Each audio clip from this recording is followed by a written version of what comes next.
Yo! Okay, what's going on, everybody? It is I. Yeah, buddy. We're gonna get the show started in just a second here. Just getting some last moment preparation. What do we got? Digital Generation over in the YouTube from 40s here. Zigzag, Cindy, Caretaker Dan, Carman's over on the Rumble. Kate's Landry Royale on the YouTube. Okay, what's up? There's some names I haven't seen before. Welcome. Not to make that statement about anybody in particular, but here we are. It's Canary Clubhouse. We're going to get the show started in just a moment. We're giving people a couple of seconds, getting the text message out there. The text message should have arrived. If you did not get a text message from me, you know what to do. It's easy peasy.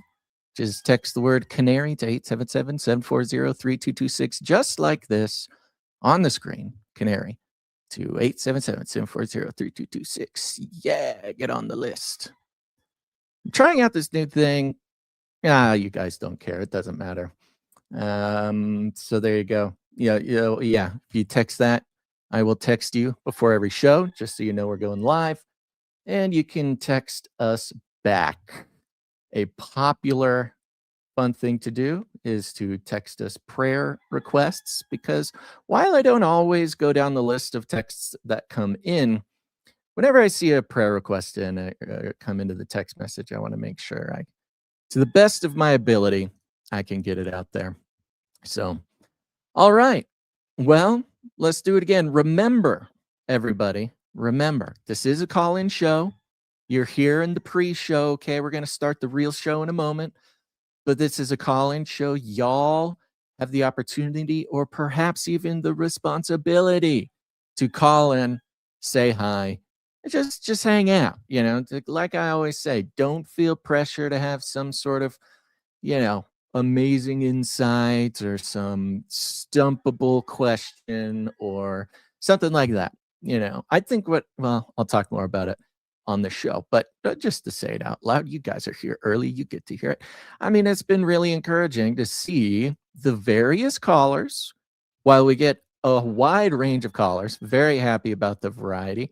There are callers who make a habit of calling in, and I think it's interesting, similar to how when in the early days of the art, now nobody does art really. I mean, we have some real bangers come in from very special artists, but you think 2021, 2022, if you were around, there was 30 pieces of art would come in, and then of course AI arrived and just ruined it for everybody. It's not fun for everybody anymore.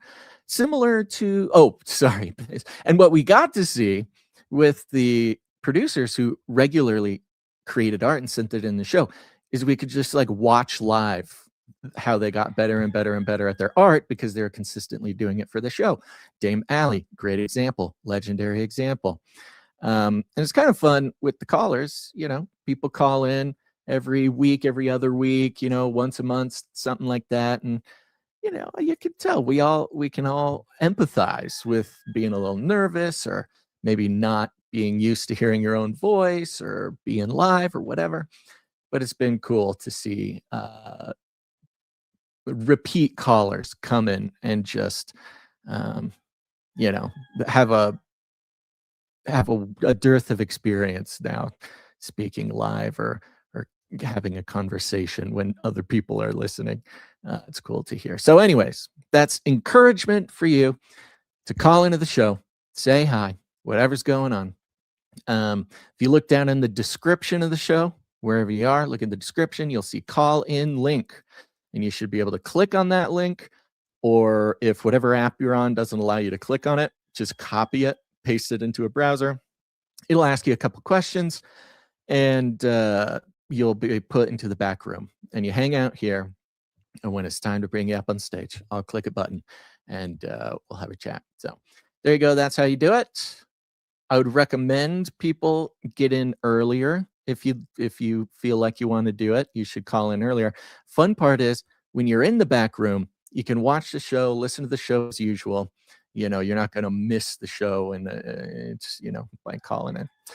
All right, let's get the show started. We got all sorts of stuff to talk about. Not a whole lot of plans, but you know how it is. I'm going to put this piece of art up like this, cardboard canary.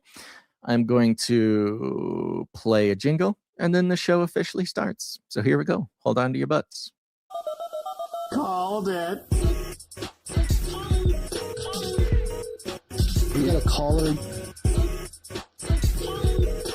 We got a caller on the line here.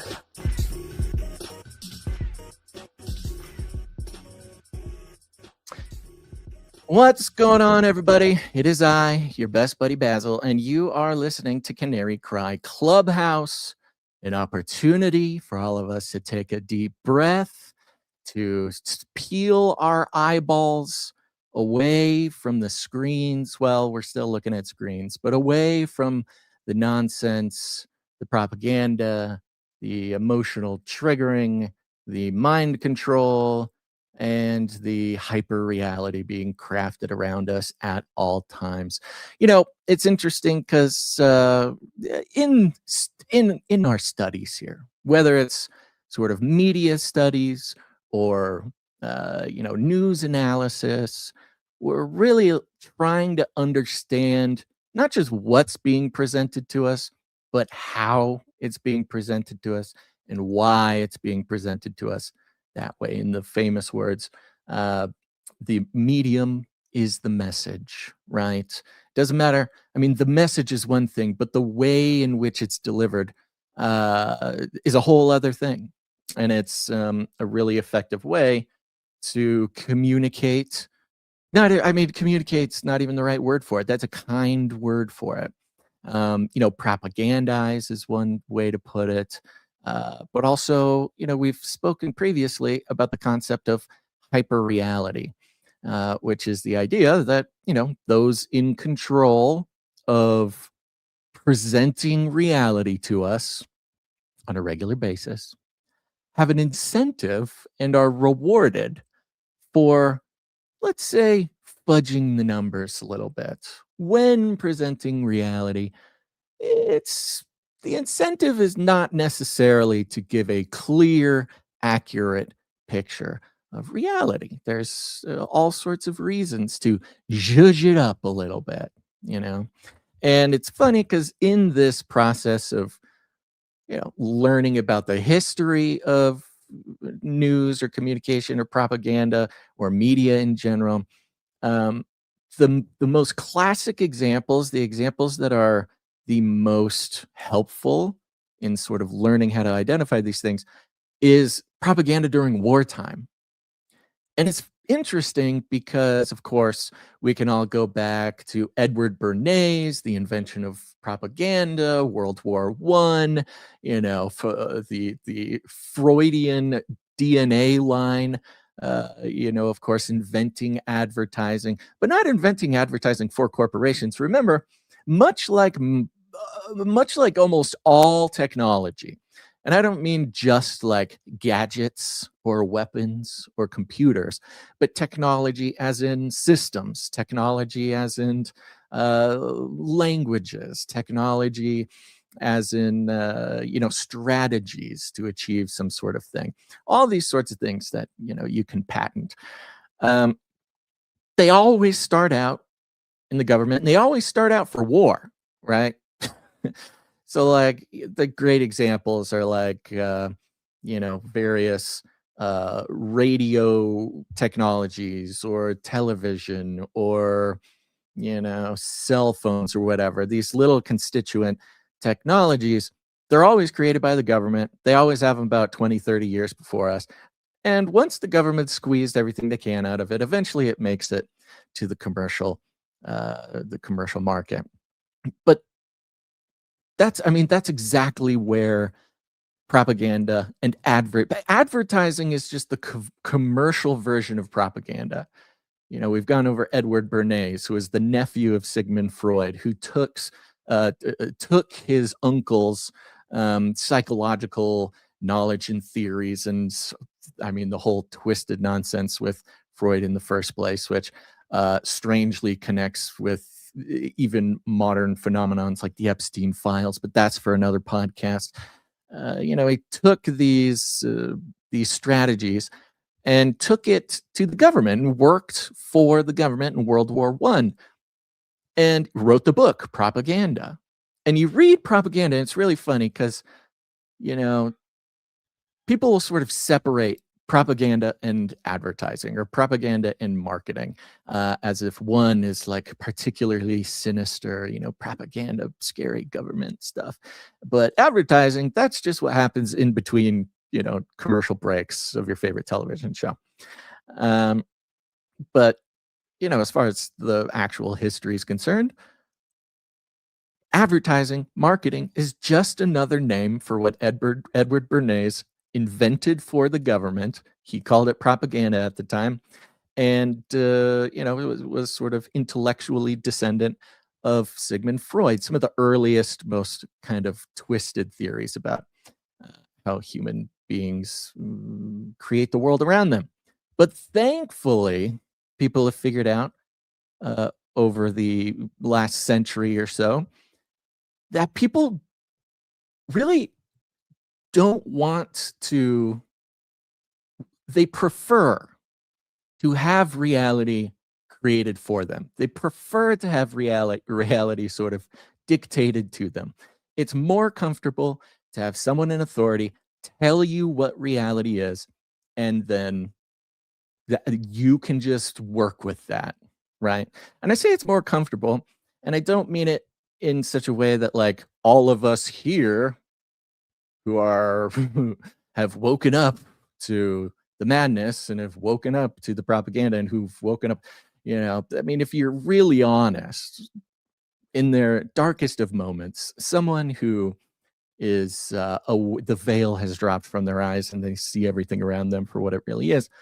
At their darkest moments, most skeptical, awake, people will tell you, sometimes I just wish I could go back to before. I just wish I could go back where I didn't really pay attention and I just kind of agreed with everybody else and I fit in and life was easier and I didn't cringe at everything my family members say and I didn't get into arguments about what the president or the news said or whatever. So you get it. There is a comfort that you lose when you start waking up to what's going on around us. And I tell my story about my buddy who I've known forever since I was like 4 years old.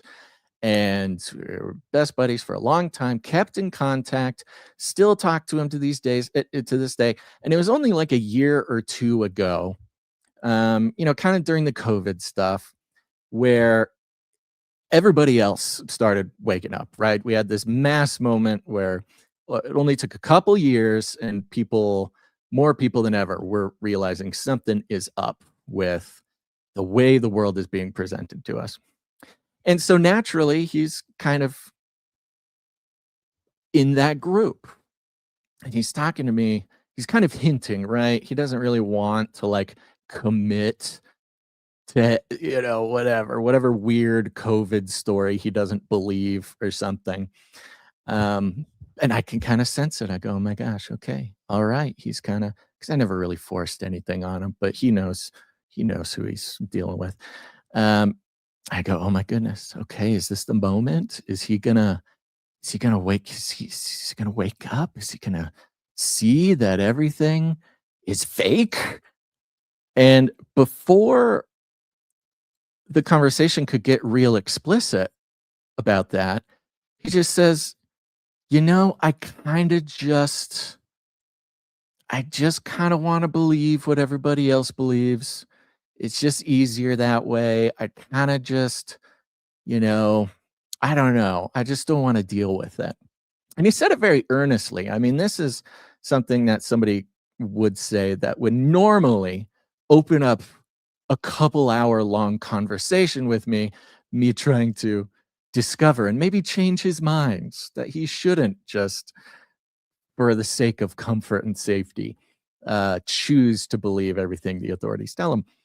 But there's something in the way that he said it and the way that he was looking at me that told me, okay, he really does know. Like he does see it. He just really doesn't want it. He doesn't want to wake up. He doesn't want to get into it. He doesn't want it to change the way he lives his life. He's got all sorts of things to worry about. Adding this extra layer just seemed like it was too much. He was earnestly telling me, like, please, it's too much for me. And I think it is I think to me, it was maybe, I hope so. I hope I'm not, don't pay for this later, or maybe I'll have to answer to God someday for it. But the way that he said it to me so frankly, and the way that he looked at me when he said it, I just came to the conclusion that the best way to love my friend right now is to just let him make that choice for himself, right? And it's not because he didn't know. Like, that was the thing. He was telling me that he knew, but he was telling me that he was making the choice, that it was just too much for him to deal with right now. And it's an interesting part of being a person. It's an interesting part, I think, especially of being a Christian.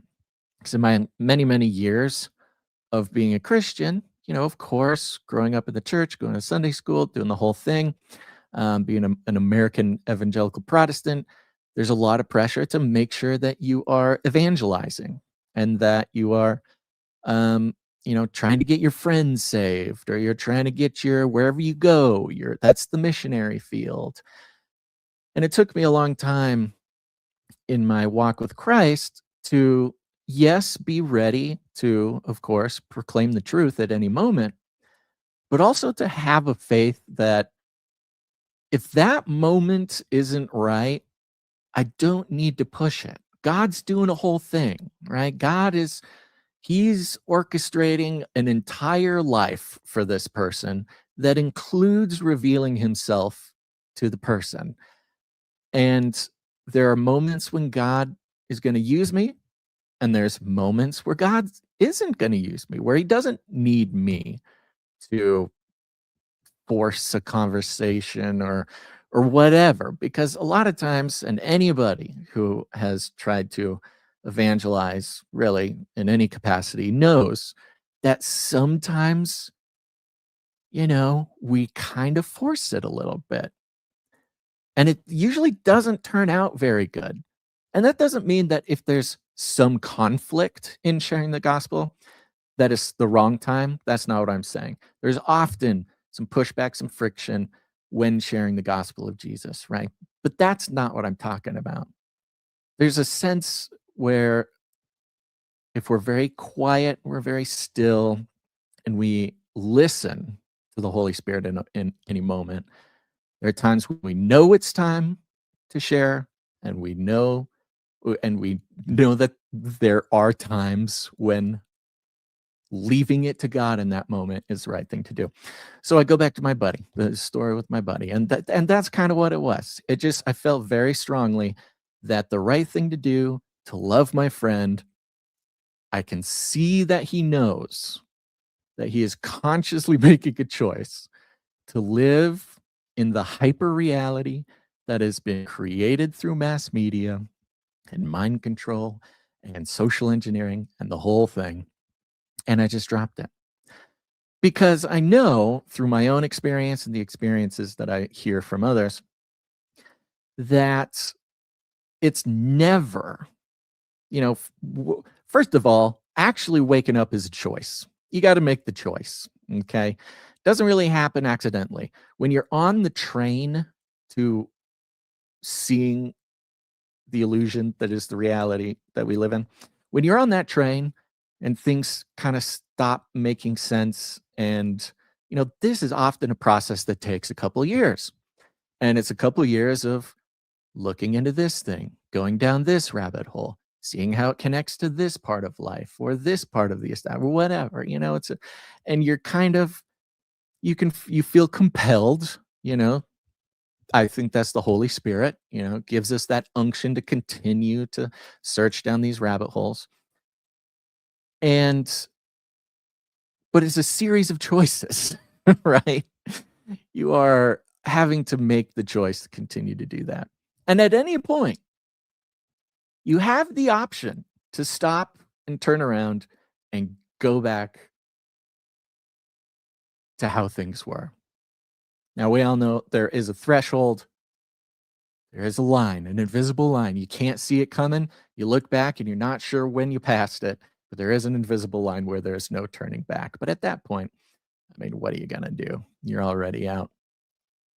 And so I say this to say, to create a foundation, I guess, to communicate some ideas today, that I was quite disturbed by the cardboard ayatollah phenomenon. And for those of you who caught the CCNT yesterday, I told the story about the cardboard ayatollah phenomenon, where it started out with an image coming from Iran, when Iran had a big ceremony to sign in their new leader, supreme leader. And during this ceremony, on the video, they bring out a framed picture of the guy and they set it on the stage and they go, here he is. This is our new guy.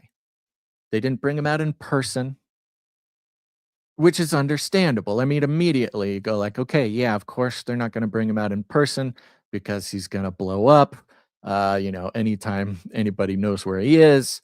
And so it makes total sense. They would just bring out a picture of him and say, hey, here's the guy. This is what he looks like.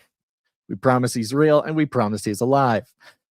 Whether or not that is true, we're getting different reports about whether the man is even alive or not. But that's part of it. That's part of the hyperrealities, the confusion. It's part of the usefulness.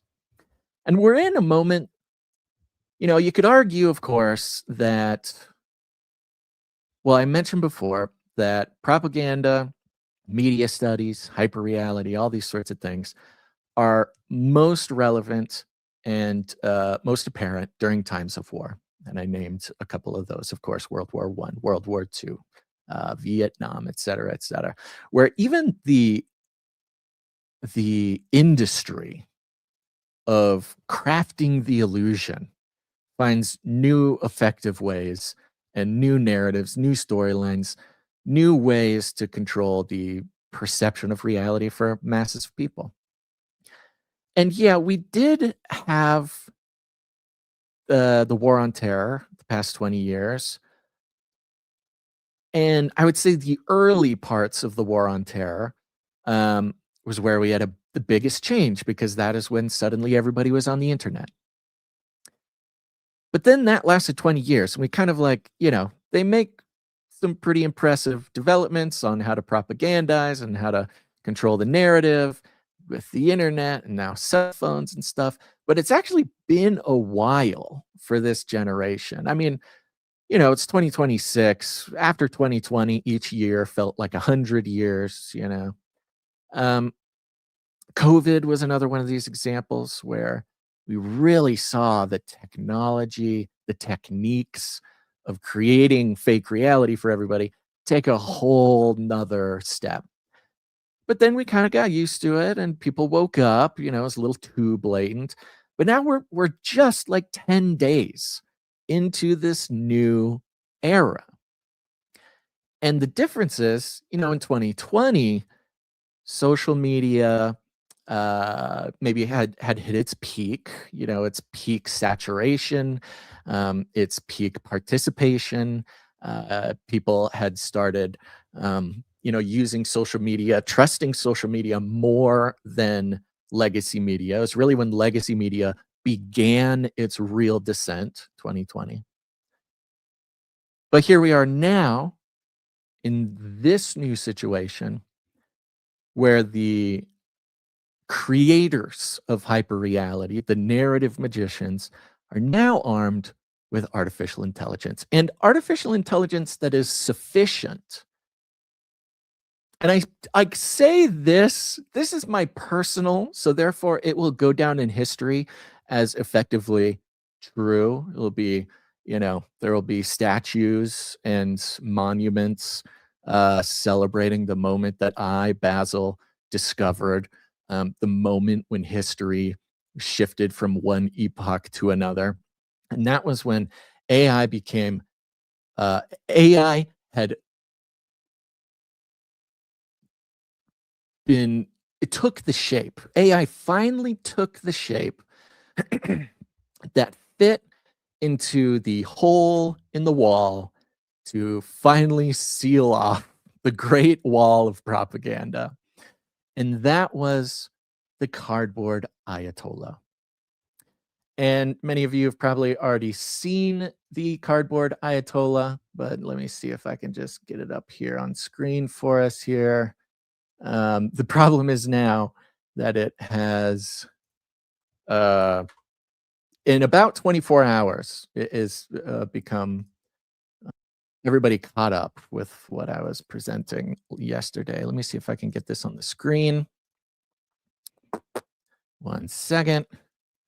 Get on the screen. Here we go. Here we go. Let me put it. Sorry, everybody. There it is. All right. So this is the cardboard ayatollah. This is not the original one, but this is the one that had everybody pumped. I muted it, although I will unmute it for a moment so you can hear the music behind it. This is the music that appeared behind every 11-second video that ever existed. The only evidence of the cardboard ayatollah's existence.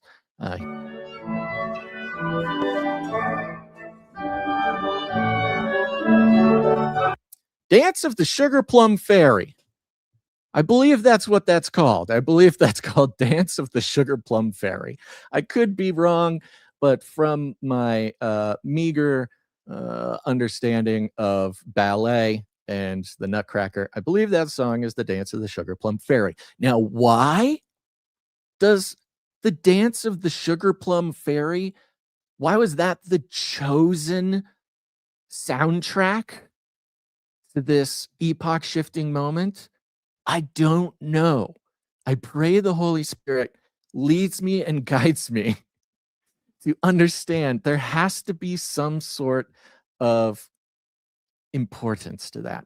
I don't know what it is, but here you go. And you have an extremely convincing video of a Iranian man setting up this cardboard cutout of the Ayatollah. It is strange that they printed out his face, put his face on the cardboard cutout, and left the rest of the cutout of his body bare cardboard. And when I first saw this, I go, that is interesting. But I mean, it's Iran, and they're getting bombed, and they're in a state of emergency. I think maybe I'll cut them some slack on not expending the resources to print out, a 6-foot paper robe for this cardboard cutout. Point being, in all honesty, I mean, you look at the way the light changes on the cutout as he sets it down, as it wobbles back and forth, completely convincing. See, it's bright, then it tips forward, and it's dark like this. Anywho, completely convincing. But to the discerning individual, to the ones really skeptical, naturally skeptical, by default skeptical of and this is what I've been saying, you have to be 100% default skeptical of every relevant video of everything, especially during wartime. Every missile video, every explosion video, every lights in the sky video, everything, 100% skeptical. And from that default skepticism, I go, why is there only one clip? And it's 11 seconds, and it's reposted 1,000 times, and it has the Dance of the Sugar Plum Fairy in the background.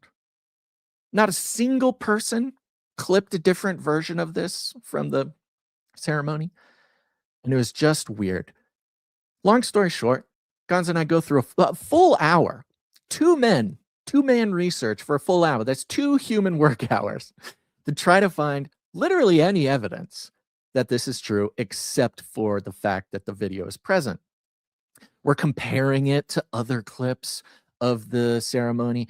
See how complex the background is with all this curly cues, very Middle Eastern background, flowers and swoops, and you've got some like crazy, Iranian writing in here, and it's very complex. The type of things that AI would mess up, even if it was just like one of these tiny little lines was missing or was bent a certain way.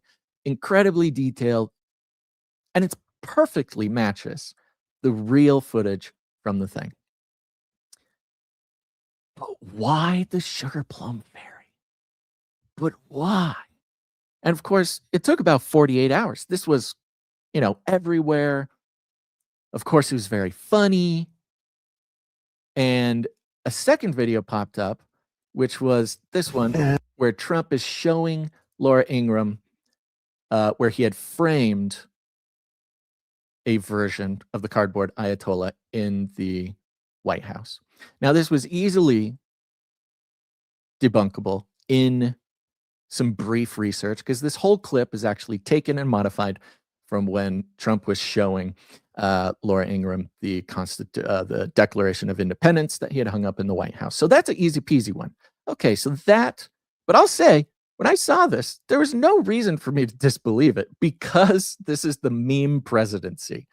They have embraced the hyperreality creation more than maybe any other administration in the history of the US. And when I say embraced, I mean they are blatant about it. They are open about it. I mean, the videos that the White House is posting, the like anime hype edits, the the meme videos. I think that's one thing that is, whether it is good or bad in sort of like a final sense, in the same way that Marina Abramovich said Trump, whether he knows it or not, is the grand chaos magician, because what he does is snapping people out of it, waking people up, snapping people out of the haze of the illusion, right? That was Marina Abramovich's analysis of Donald Trump, which, coming from, the top ranking, at least publicly known witch in the world, that's a pretty big, that carries some weight. But now the entire administration is that. And they embrace the madness, the hyperreality. And the hyperreality being taking as real, or perceiving as real, the heightened fictional, symbolic representation of reality. That's what these edits are. That's what this is. And long story short, I will say, for Canary Cry, we did, as far as I can tell, we were the first to debunk the cardboard Ayatollah. Even on the mainstream, I'm looking for the earliest debunkings of the cardboard Ayatollah, and I'll share some with you right here. Not to brag, but just so you see. Yahoo News, here's a fact check fake video of Trump unveiling a cardboard Ayatollah. They're debunking the Trump version, the easily debunked one, the obviously fake one, 20 hours ago. Okay. That was after our show. Here's Snopes doing the same thing, debunking the Trump video of the fake Ayatollah, cardboard Ayatollah. And the earliest debunking of the actual Ayatollah was 9 hours ago while we were sleeping. So congratulations, Canarians. We've got an eye for the hyperreal. But this really says something to me. And apologies if this is like, I don't know, a little more ambiguous or like a little theoretical or whatever. We've talked about hyperreality before, and you know how we are about repeating ourselves around here, but I think it's important because I even kind of forgot. Believe it or not, I don't wake up every morning and remember to say to myself, remember to frame everything you see happen today in the fact that we are living in a hyperreality created by illusory magicians who control the narrative, and everything in our world is fake. Believe it or not, I don't actually remind myself of that every morning. But the cardboard ayatollah, oopsies, is a really incredible sorry, this video keeps playing Dance of the Sugar Plum Fairies. I wonder what okay, don't get off topic, Basil. Don't get off topic. But I do wonder if Dance of the Sugar Plum Fairy is royalty free. Can we co-opt Dance of the Sugar Plum Fairy? Is that copywritten? I don't know. We'll find out.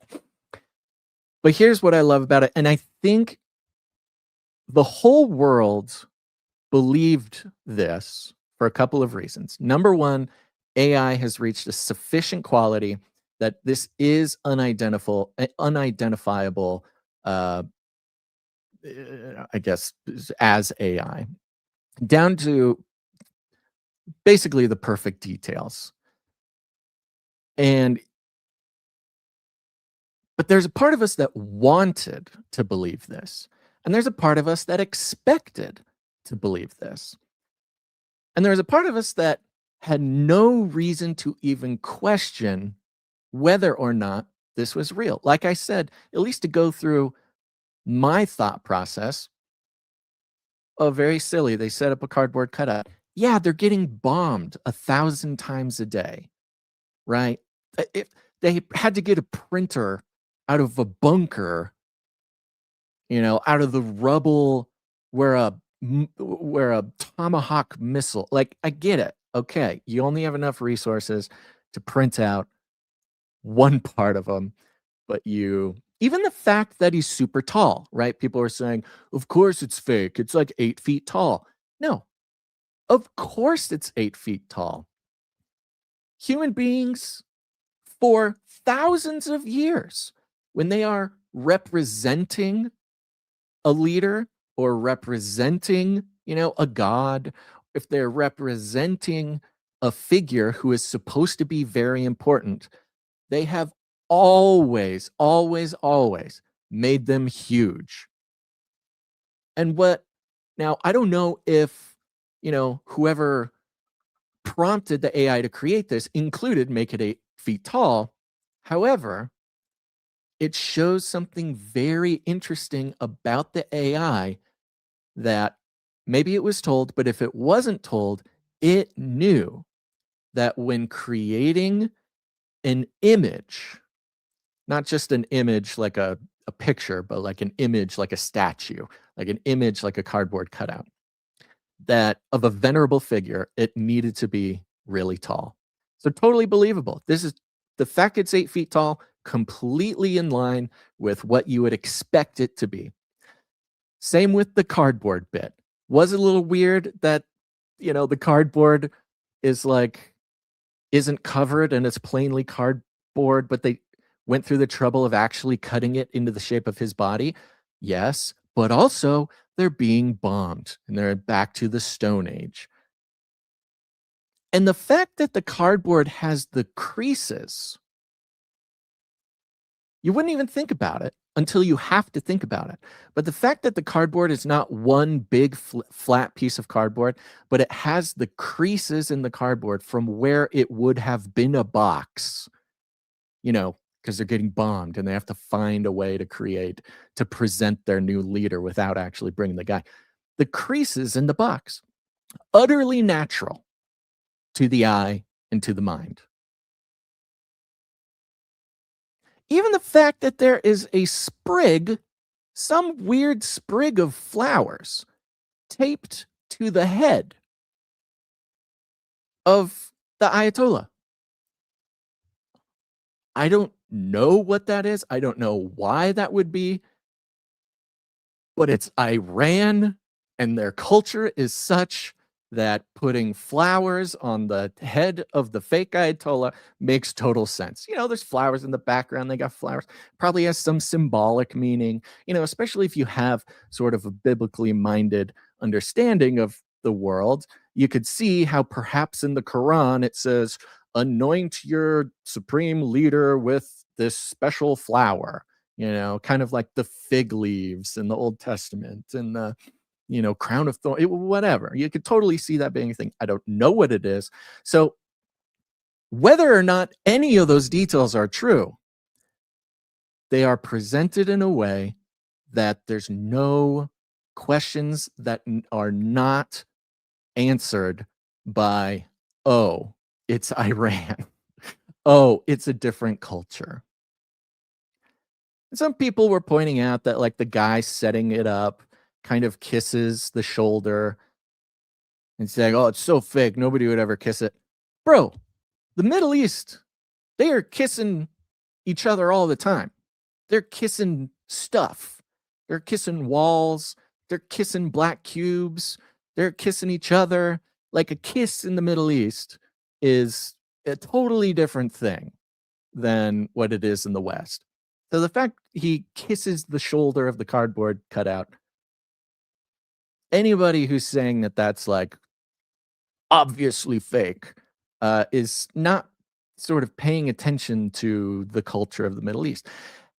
And so even the AI knew, to the extent it could add details, like the guy setting it up, gently kissing the shoulder of the supreme leader, was just below the unbelievable mark, right? It doesn't make it unbelievable. It's just below the, oh, well, it's a different culture.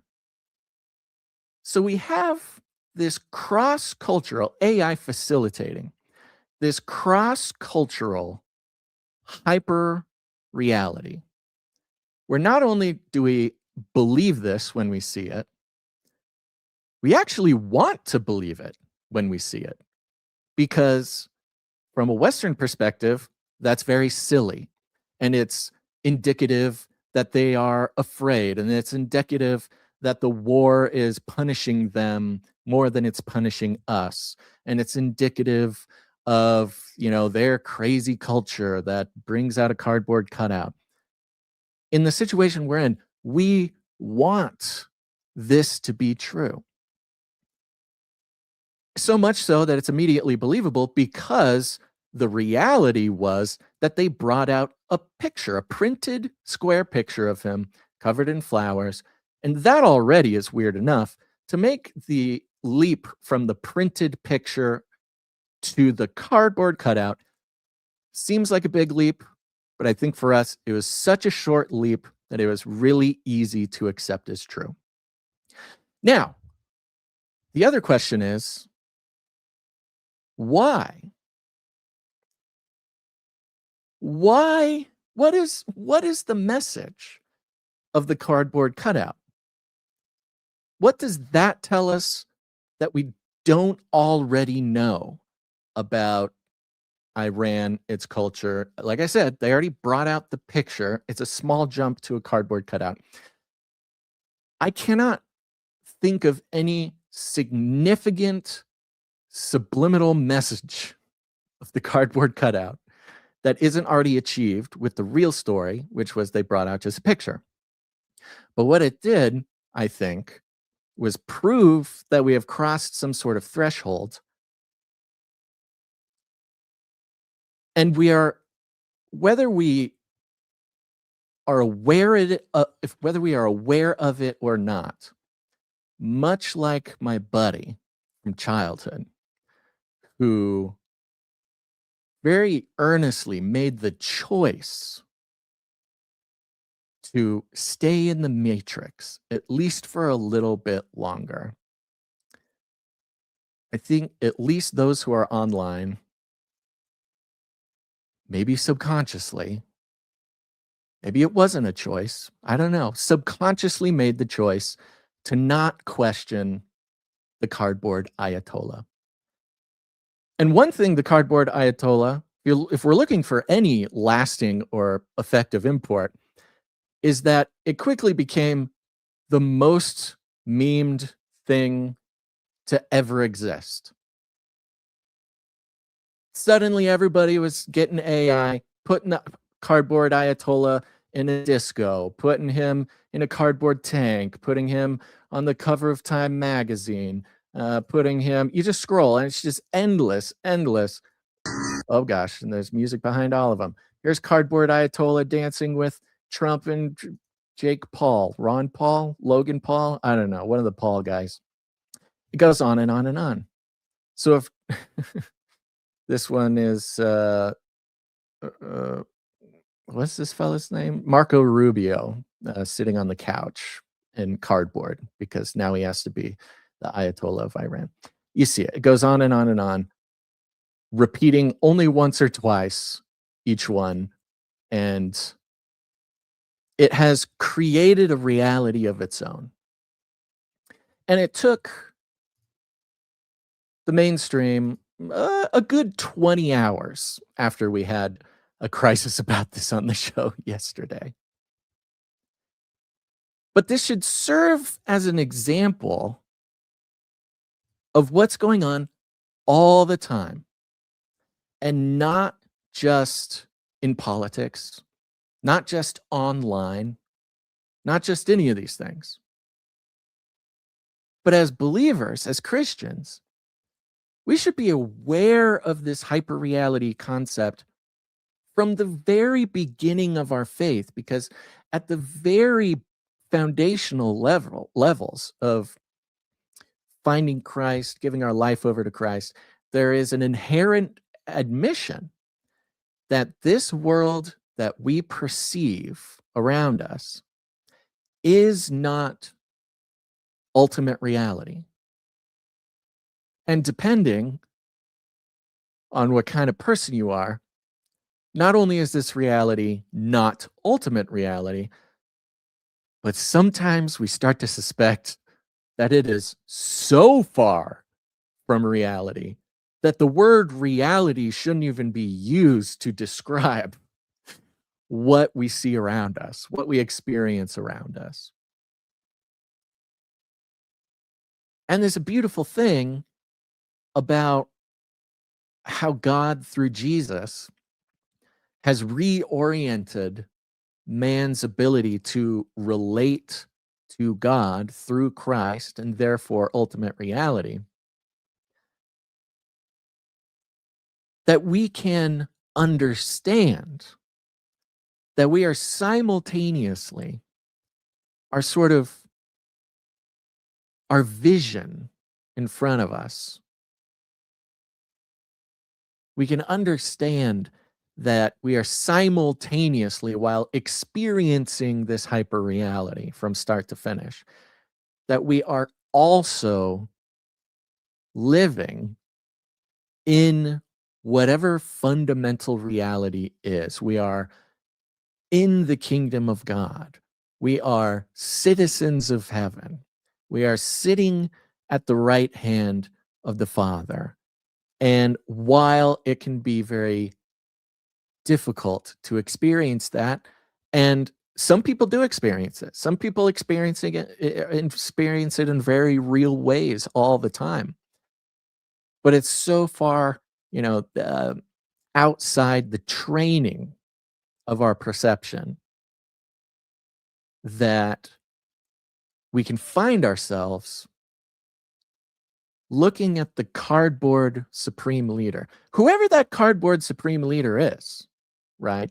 Look, the cardboard ayatollah is really not so different from the mainstream depiction of Trump or anybody.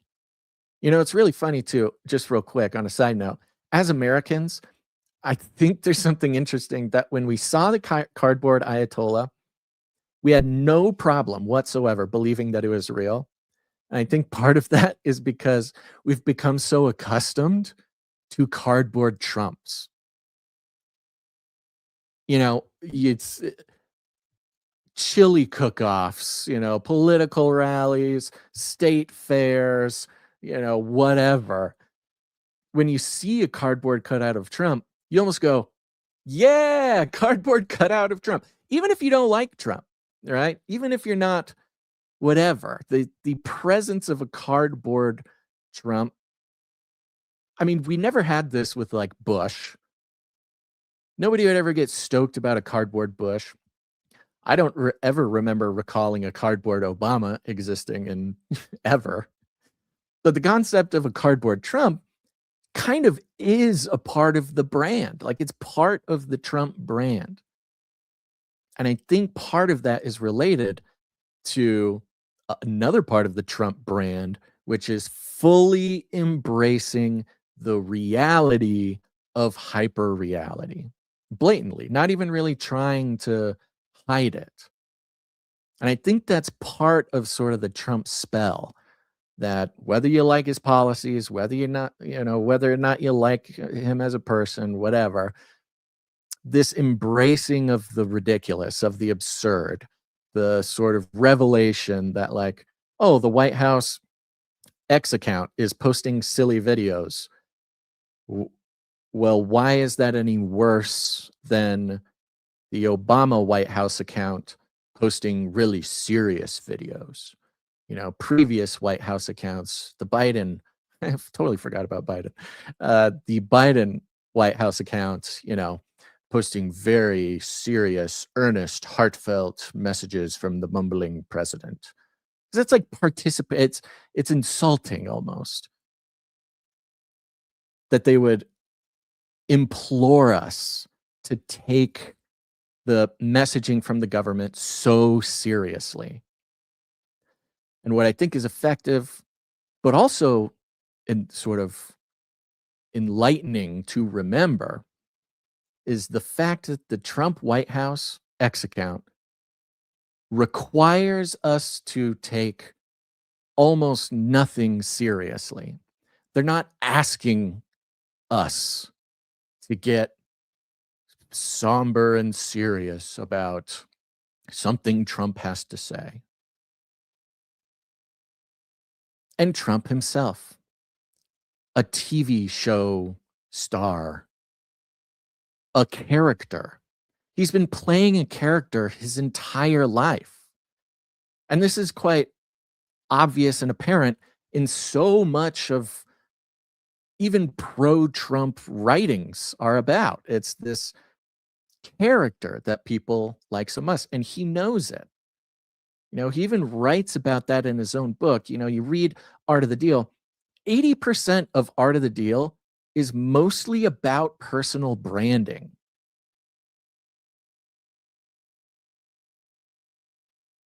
And so, when we see the cardboard ayatollah, I think something awake and very deep inside of us is willing to not question it, because in one way or another, our cardboard ayatollah, the character of Trump, whether it's the one being presented on CNN, whether it's the one being presented on Fox, whether it's the one being presented online,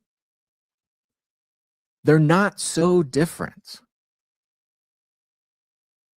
And realizing this is sort of a doorway back to the understanding that through Christ, we don't have to be a citizen of the hyperreality anymore.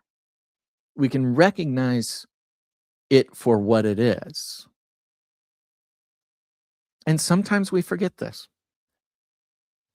I've been complaining a little bit here and there, just making comments, just cute little comments over the past few days about what seems to be the case, that people who have been listeners of the show Canarians for a very long time, something sort of a switch flipped after the Iranian war started.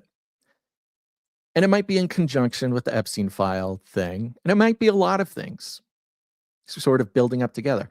We saw this when the Ukraine war started. Suddenly, there was a population of listeners who weren't hearing from me what they wanted to hear. And I'll tell you, for somebody on this side, there's no one as, let's say, cranky. There's no one as cranky as someone who suddenly isn't hearing what they want to hear from you. And it happened with COVID, and it happened with Ukraine, and it happened with Iran.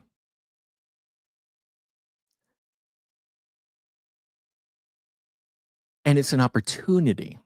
Every time we move into these little epochs, it's an opportunity to take a second, realize we have thoughts and determinations on what's going on in the world immediately, right?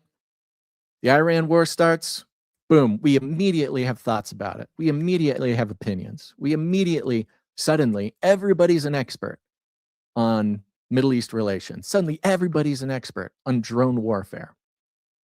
Suddenly, everybody is an expert on virology. Suddenly, everybody is an expert. Overnight.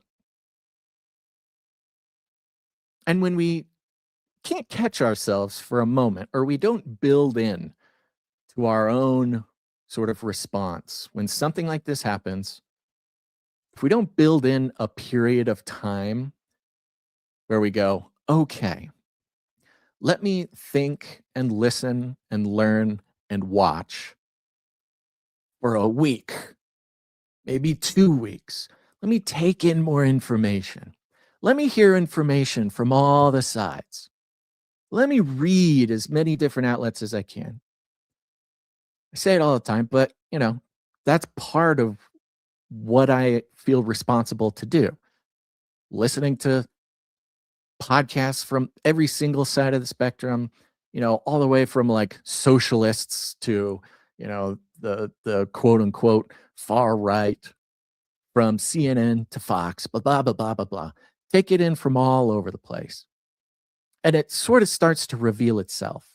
But you can only do that if you give yourself time. And then my hope is for me to distill all that, present all of that to you guys, and then we can walk around and figure it out together is the hope. But we have to give ourselves a couple of weeks.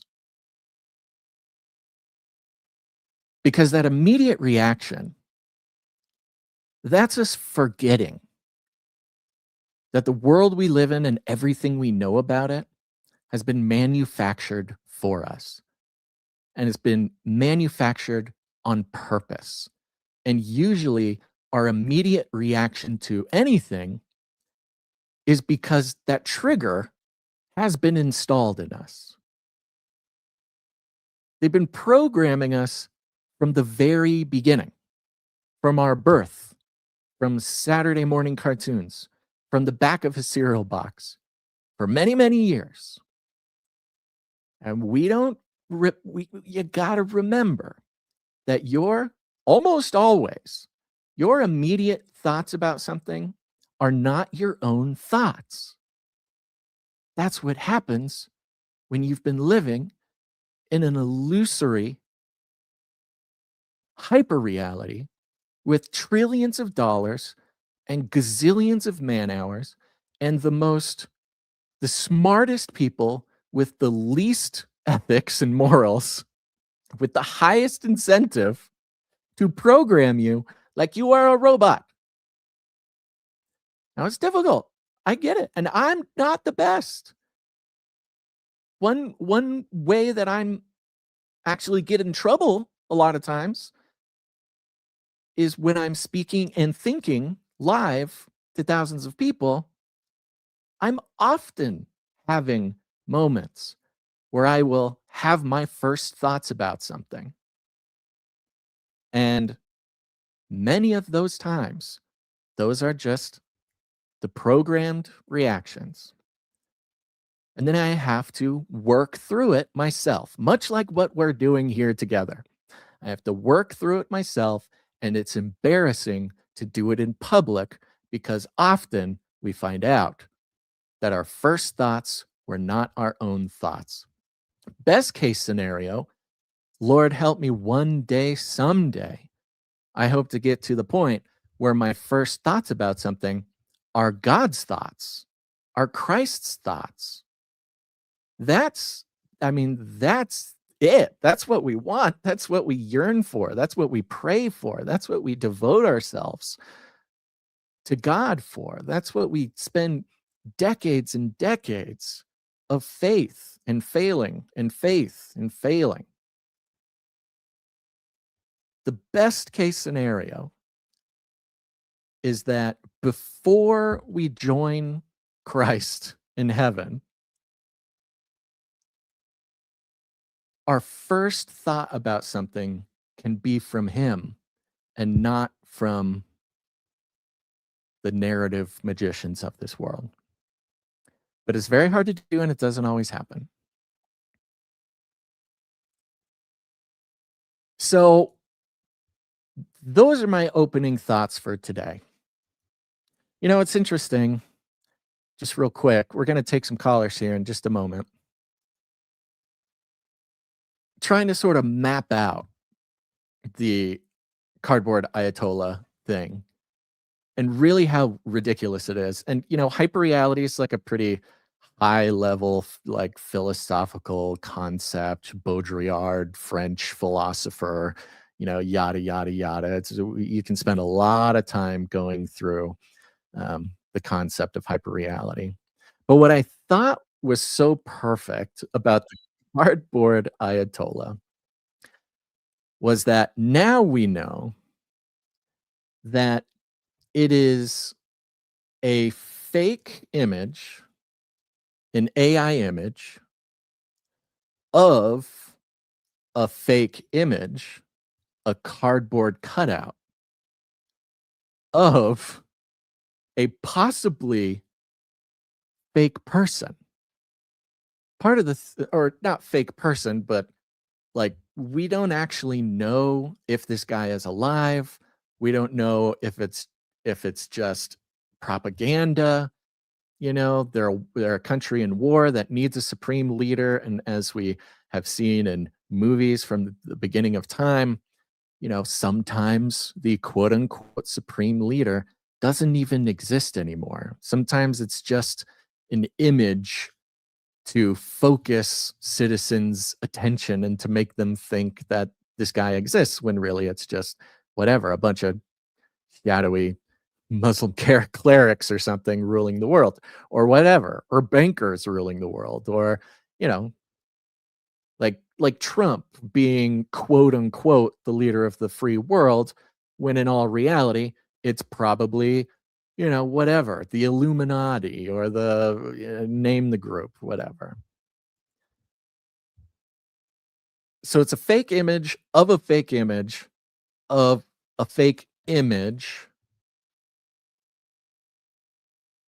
that was completely convincing, and not even completely convincing, there wasn't even a question in our mind whether this image was real.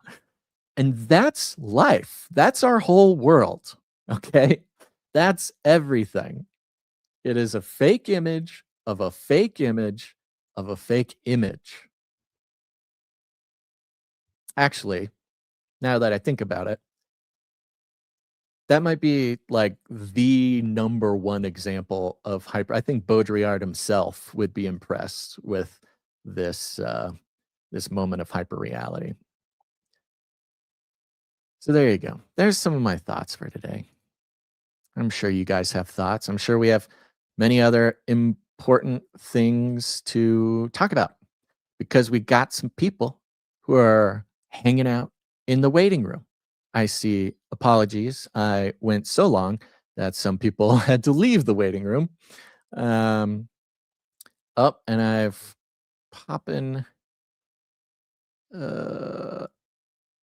Oh, nuts. Oh, I'm back here in the private chat. Sorry, I wasn't looking at the private chat. Yeah, shoot. Sorry about that, Dame Sarah.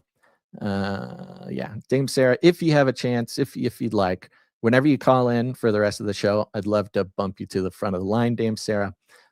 Sorry about that. I see that. Okay, here we go. We're going to take some callers. You should call in. You'll see, look down in the description of this video. You'll see a call-in link. Click on that call-in link or copy and paste it into a browser. Answer a couple questions. It'll put you into the background. The back room. You can watch the show, listen to the show there. And when it's time, I'll bring you up on stage. But we got a caller, very patiently waiting, hanging out here with us. It's Sir Darren, Night of the Hungry Panda. Let's see what he's got going on. Sir Darren, how are you, buddy? Yo, Basil. What's up? Oh, man, it sounds like it's popping off, doesn't it? Sounds like it's popping off, buddy. It's popping off, man. Oh, man, I went down the Ayatollah cardboard cutout, and now that's my entire timeline. I need to... I've noticed with, like, X, if you search out a subject for just a little while, it basically says, oh, that's what you're interested in? Okay. You know. Dude, totally. I mean, I think even more than that, I think they are just really slamming this thing home. This is just some sort of, I think it has something, I don't know why, I'm still confused. I think it has something with the Dance of the Sugar Plum Fairies. There is some, MK Ultra sleeper cell activation code in Dance of the Sugar Plum Fairy. I think it's really about that. I think the cardboard Ayatollah is just a delivery mechanism for the secret hidden message in Dance of the Sugar Plum Fairy. Yeah. There's oh man, there's something weird. You know what instantly sort of popped in my brain though was in World War I, they originally trained soldiers to fire at targets that were like big bullseye targets. Yeah. And they noticed that during the war, they had a really hard time, actually shooting at each other. A lot of soldiers actually shot past each other and things because they were kind of like they weren't really used to like shooting at people. And so for World War II, they actually started using silhouettes to shoot at because they noticed that it desensitized the soldiers to fire at the people easier. Yeah, and so in some ways this cardboard cutout, it's like it kind of is maybe a desensitization of, look, these are not people, they're just cardboard, like we all can go and blow up cardboard all the time. Yeah well, it's interesting. Oh my gosh, this cat is causing trouble. It's interesting too because like video games are kind of the next version of that, for whatever next round of super soldiers or whatever, or maybe it's like training the AI or something. But yeah, shooting a silhouette, cardboard silhouette, interesting about the Ayatollah. It's funny that way, and it makes on the level of the World War I soldiers where they had never shot at the shape of a human before, and it kind of went against their natural instincts to harm other people. They had to find a way to train them to shoot at human figures. I mean, that is another interesting aspect of the cardboard Ayatollah. Remember, I don't know if you remember, but I'm sure the concept is familiar to people. After 9/11 in the early 2000s, it became really, really popular when you went to gun ranges. Suddenly you could buy an Osama bin Laden target, right? Yeah. Which was kind of interesting, kind of weird, but it's kind of that same thing, the targets that you train with, or maybe not even train, play with. The targets that you play with is like part of this, I don't know, part of this programming. And yeah, now that you mentioned that, I look at this cardboard ayatollah. And it's like, oh yeah, that just looks like you set up a little ayatollah target at the gun range. Well, and I know too that another connection people were instantly sort of comparing this to. They said, "Is this South Park?" Kind Yeah. of the whole South Park spoof. Whenever they do like the political figures, they kind of make them just like the cardboard cutout version Yeah, of their picture, and they. So it really, again, it sort of desensitizes you to seeing them as people, and more of just these iconography of whoever they are. totally. Idea. It's Yeah, very effective. because again, Very you know, effective. I remember it's so bizarre. I literally talked to someone a week before the whole Iran thing happened, and they were like, "Oh, well, we need to bomb Iran," was what they were saying. I'm like, really? Like you went, because I can't remember how it's, I basically said something about, I wish Trump just didn't do everything that Israel asked them to do. Uh-huh. And they immediately jumped into, well, we have to bless Israel and we should bomb Iran. Right. I was like, what kind of leap was that? Like, it made me think that, people have already been very primed and conditioned for this already. And I think that's why, like, you were talking to your friend about what they do or don't want to believe. And it is kind of like, they almost don't want to go any further, down the rabbit hole, because it's like, then it's just too much to think about for some folks, I guess. Yeah. That's the thing. I really honored that decision that he made, because it was clear that like he kind of knew what was at stake, and it wasn't like he wasn't exasperated. It wasn't, a response. It wasn't an emotional response. I could tell he had really thought about it and just made the choice, and Yeah. whatever. The other thing honest that with him. I was wanting to talk about, but it didn't really get much traction, and I was a little bummed, was the Greta Thunberg Secret Service agent. Did you see that? I saw that. I saw one post about it. Is the really young Secret Service agent? Yeah. Where was this? Well, and everybody was like immediately comparing it to Greta Thunberg. It's like, hey, is Greta Thunberg like now working for the Secret Service? She kind of had that look, that kind of young Swedish lass look. Here we go. I'll pull it up here. So and then I remember I commented, I said, perhaps it was just, Kaya Trump LARPing as a Secret Service agent, because she's funny. trying to do all that now. This girl has to be, what, 25 at the oldest? I mean, you could even 22, 23. It's pretty funny. I don't well, and what's interesting was I was sort of comparing it to, like, there was something interesting. Again, I just kind of noticed things, and like, it's almost like you have to wait a few weeks before anything really formulates. But a lot of the gas signs that were going around on my timeline, at least, they were showing like the Chevron prices for California, and it was like, oh, it's like $8 a gallon now. And so I thought it was interesting that Trump showed up at like a Chevron station. Yeah, that is interesting. I'm looking at it now. And the Chevron, is kind of like, it's kind of like a little bit like, the stripes on your arm when you're in the military and whatnot. And I don't know if a lot of people remember or know this, but like, Trump went to military school. He actually has a rank in the military. That's interesting. I guess that certainly doesn't get brought up very often. Interesting how the Chevron logo is like floating over her head, like The Sims or something, like a character in a there's all video kinds game. of stuff to it, right? And also interesting, I believe, I could be incorrect. In fact, I'm not even going to make a strong statement here.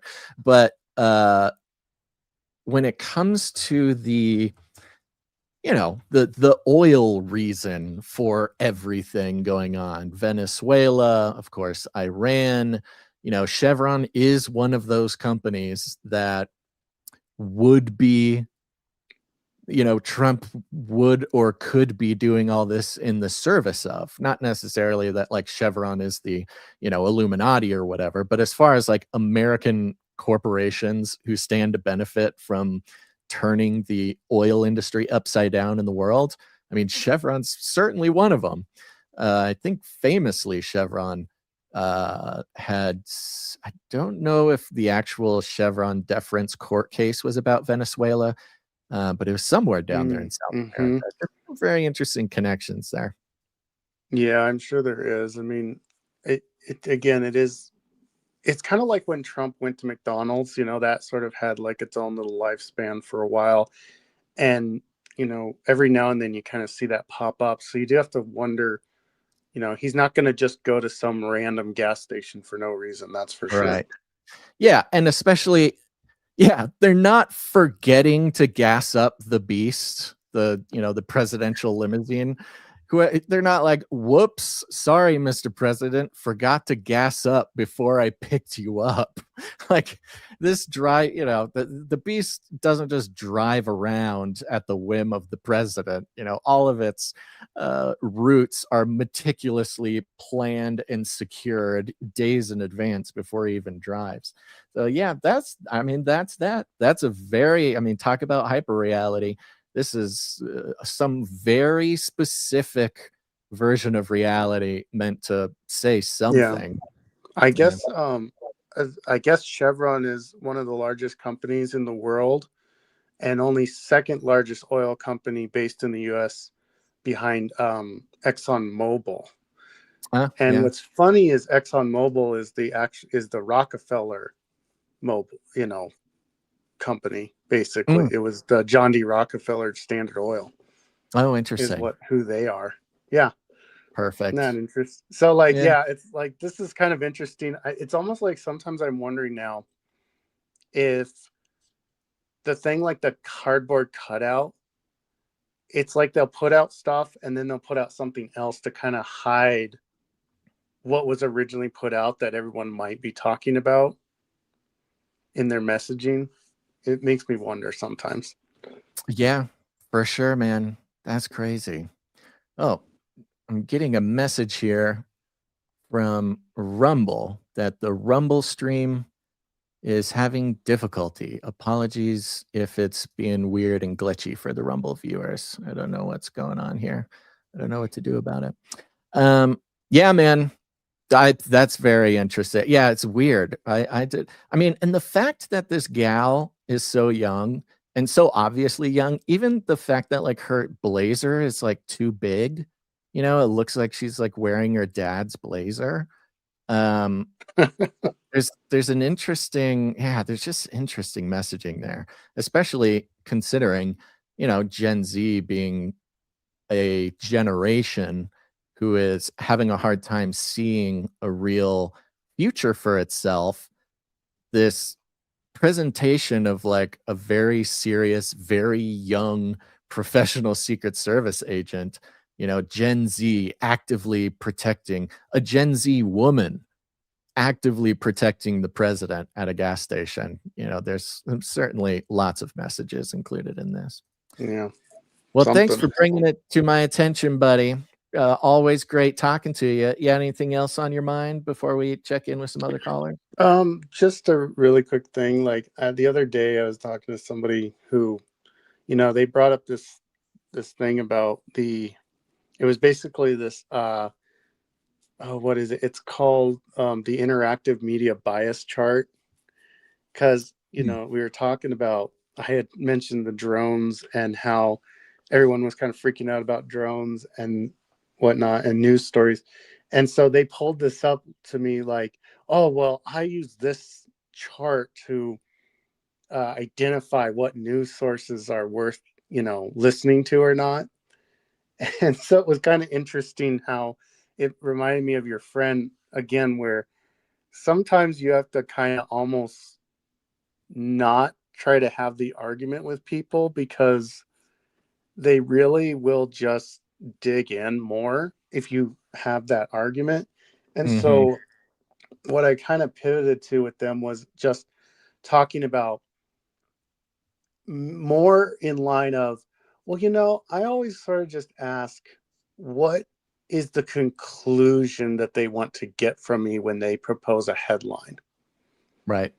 And just kind of like ask, and then kind of maybe I thought about like kind of teaching people and training people how to walk through the news stories and learn that part of it rather than just challenging them right off the bat and saying, Mm-hmm. really, you trust NPR and PBS as the most trustworthy news source, Yeah, like, as totally. if they're not a bias either.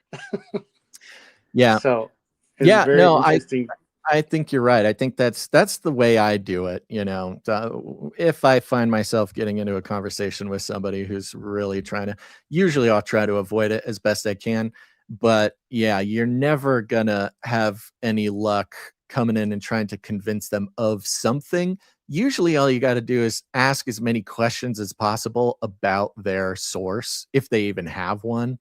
And you can kind of just take it from there. I'm looking at this Yeah. thing, the media bias chart here. All Yeah, it right. was just like, again, it was like the headline for the drones, was almost, it was implying that these drones were going to be attacking California imminently. But then as you dug into the story, you got like this word allegedly, Yeah. and some, Aspired, specifically, yeah, that's what it unspecifically. was. It was aspire. They aspire to.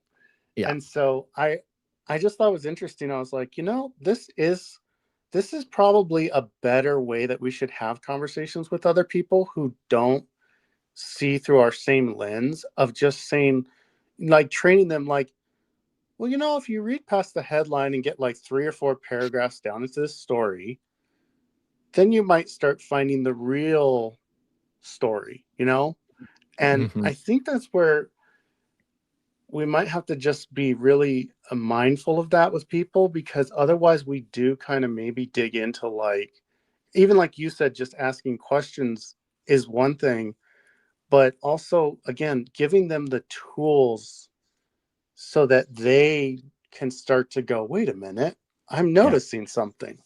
Right. Yeah. So And that's the thing. And the annoying part is what you're talking about asks for some more energy from people. It takes actual energy to think about thinking. And even the most sort of violently confident people in their opinions really avoid thinking about thinking.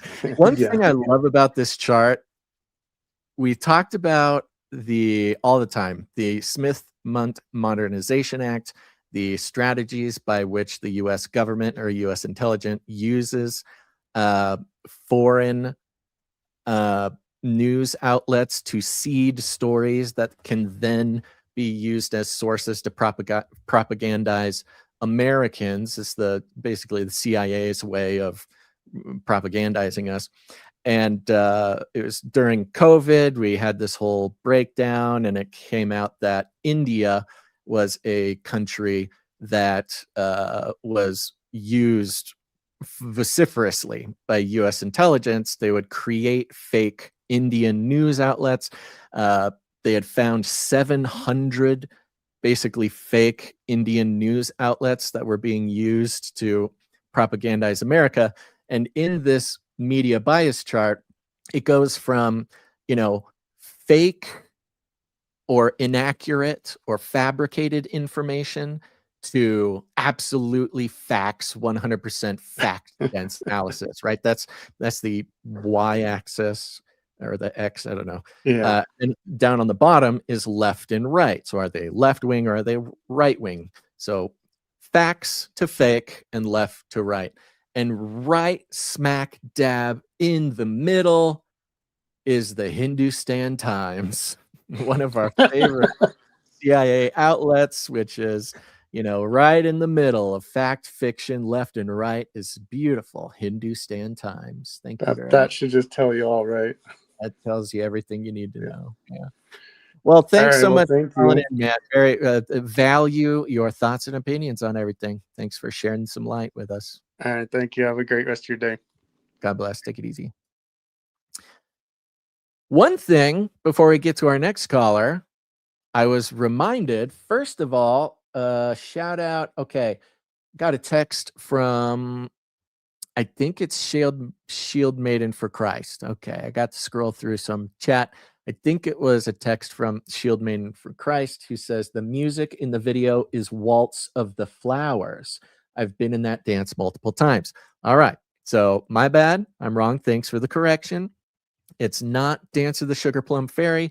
It's called Waltz of the Flowers. I believe it is still from, excuse me, the Nutcracker. So Waltz of the Flowers, there's something very important hidden in the subliminal messaging of Waltz of the Flowers.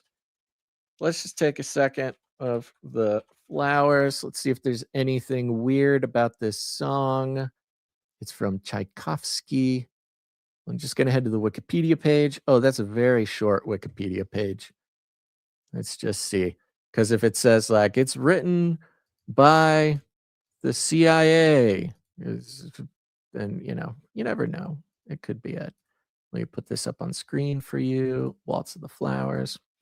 Waltz of the Flowers, 1892, is a piece of orchestral music from the second act of the Nutcracker. Nailed it. A ballet composed by Tchaikovsky. Tchaikovsky told his fellow musicians he was working on a fantastic ballet called the Nutcracker. It's awfully fun to write a march for tin soldiers, a waltz of the flowers, etc. The waltz is also the last number in his Nutcracker suite. The Waltz of the Flowers is very popular. Thank you, Wikipedia. It's stop. And it's just one sentence. The Waltz of the Flowers is very popular. It has been arranged for various instruments and for various combinations of instruments. Percy Grainger arranged the waltz for a piano solo as paraphrase on Tchaikovsky's Flower Waltz. Walt Disney Studios animated the waltz for the movie Fantasia about a wizard, or I guess a wizard's apprentice, Mickey. There it is. There's the connection to everything, man. Walt Disney, Fantasia, the occult, wizardry, Waltz of the Flowers. Waltz of the Flowers wins Academy Award for animated short film characters. Thumbelina, Janessa, Chrysilla, and Barbie presents Thumbelina. All right. There you go. So Mind Control Extraordinaire Corporation, Walt Disney Studios, using cardboard cutouts of, or AI images of fake images for the controlling of your hyperreality. All right. Next up on the list, we got Be More Busker. Oh, we're going to take Be More Busker's call. But yes, I saw a couple questions. I did bring some pictures of the baby emu. Okay, we will get to the pictures of the baby emu. Stick around. My firstborn son will be on the show. All right, Be More Busker. What's on your mind, buddy? How you doing? How you doing, man? Can you hear me all right? I can hear you good and great. All right, cool. So yeah, dude, like so many things. Like I'm thinking about thinking about those memes that the White House released, right? Mm-hmm. It's just like a toddler made them or something. It's like Gen Alpha put their mind to it, or a young Zoomer. Yeah, You know? that's the thing. It's called brain rot, Right? and it's it sounds sort of like it's some sort of insult, and it used to be, but this is a late Gen Z and Gen Alpha phenomenon. This has now been elevated to a real aesthetic. It's a media aesthetic now, and we've shown brain rot videos before. They're insane. They're crazy. It's just shapes and colors and nonsense and all sorts of references and memes. It's very tightly packed. One thing I think if I'm gonna take an analyst's view of brain rot, there's some very interesting things about it. It is incredibly dense informationally. It moves very quickly. It includes lots of different characters, different memes. It's very silly looking. It's absurd. They'll reference like 30 different TV shows or something. Like Peter Griffin will be there, and then Pikachu's there, and they're all there for just a second, and they all play with this different role. There's lots of flashing colors, very hypnotic. Yeah. The music is usually very quick tempo, like lots of techno, EDM, very hectic. And then the use of super sloppy, super messy transition effects. There's lots of glitches, lots of just nonsense, and it's very abstract, which again goes back to like the Dadaist thing. I mean, talk about hyperreality. You had these art movements in the mid 20th century who basically, got together and they say, look, we're going to create a hyperreality for everybody. This is like our art war or something. And we're doing it to like fritz people's brains, to snap them out of reality, or whatever, snap them out of their patterns or something. This is their words. So this brain rot style. And the funny thing about the brain rot style, when you actually are able to focus on it, and here's the thing, it's kind of like those 3D puzzle books where you have to like cross your eyes and not focus your eyes, and then the image appears, right? That's what brain rot is. You don't want to try to focus on anything in the video. You want to just kind of let your brain just basically hypnotize yourself on purpose. And then so it's putting people in this hypnotic state.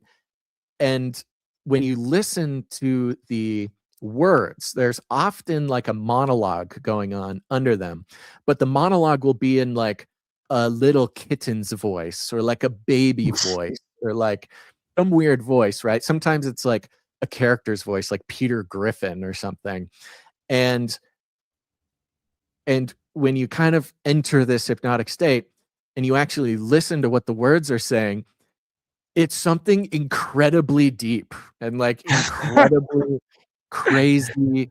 Like, a lot of them during the Fed stuff lately, there's a bunch of these brain rot videos that were like giving the history of the Federal Reserve and like giving you the breakdown of why we got to end the Fed or whatever. And it was very like deep libertarian philosophy. So it's very interesting as a, from an analyst perspective, a incredibly dense informational delivery system.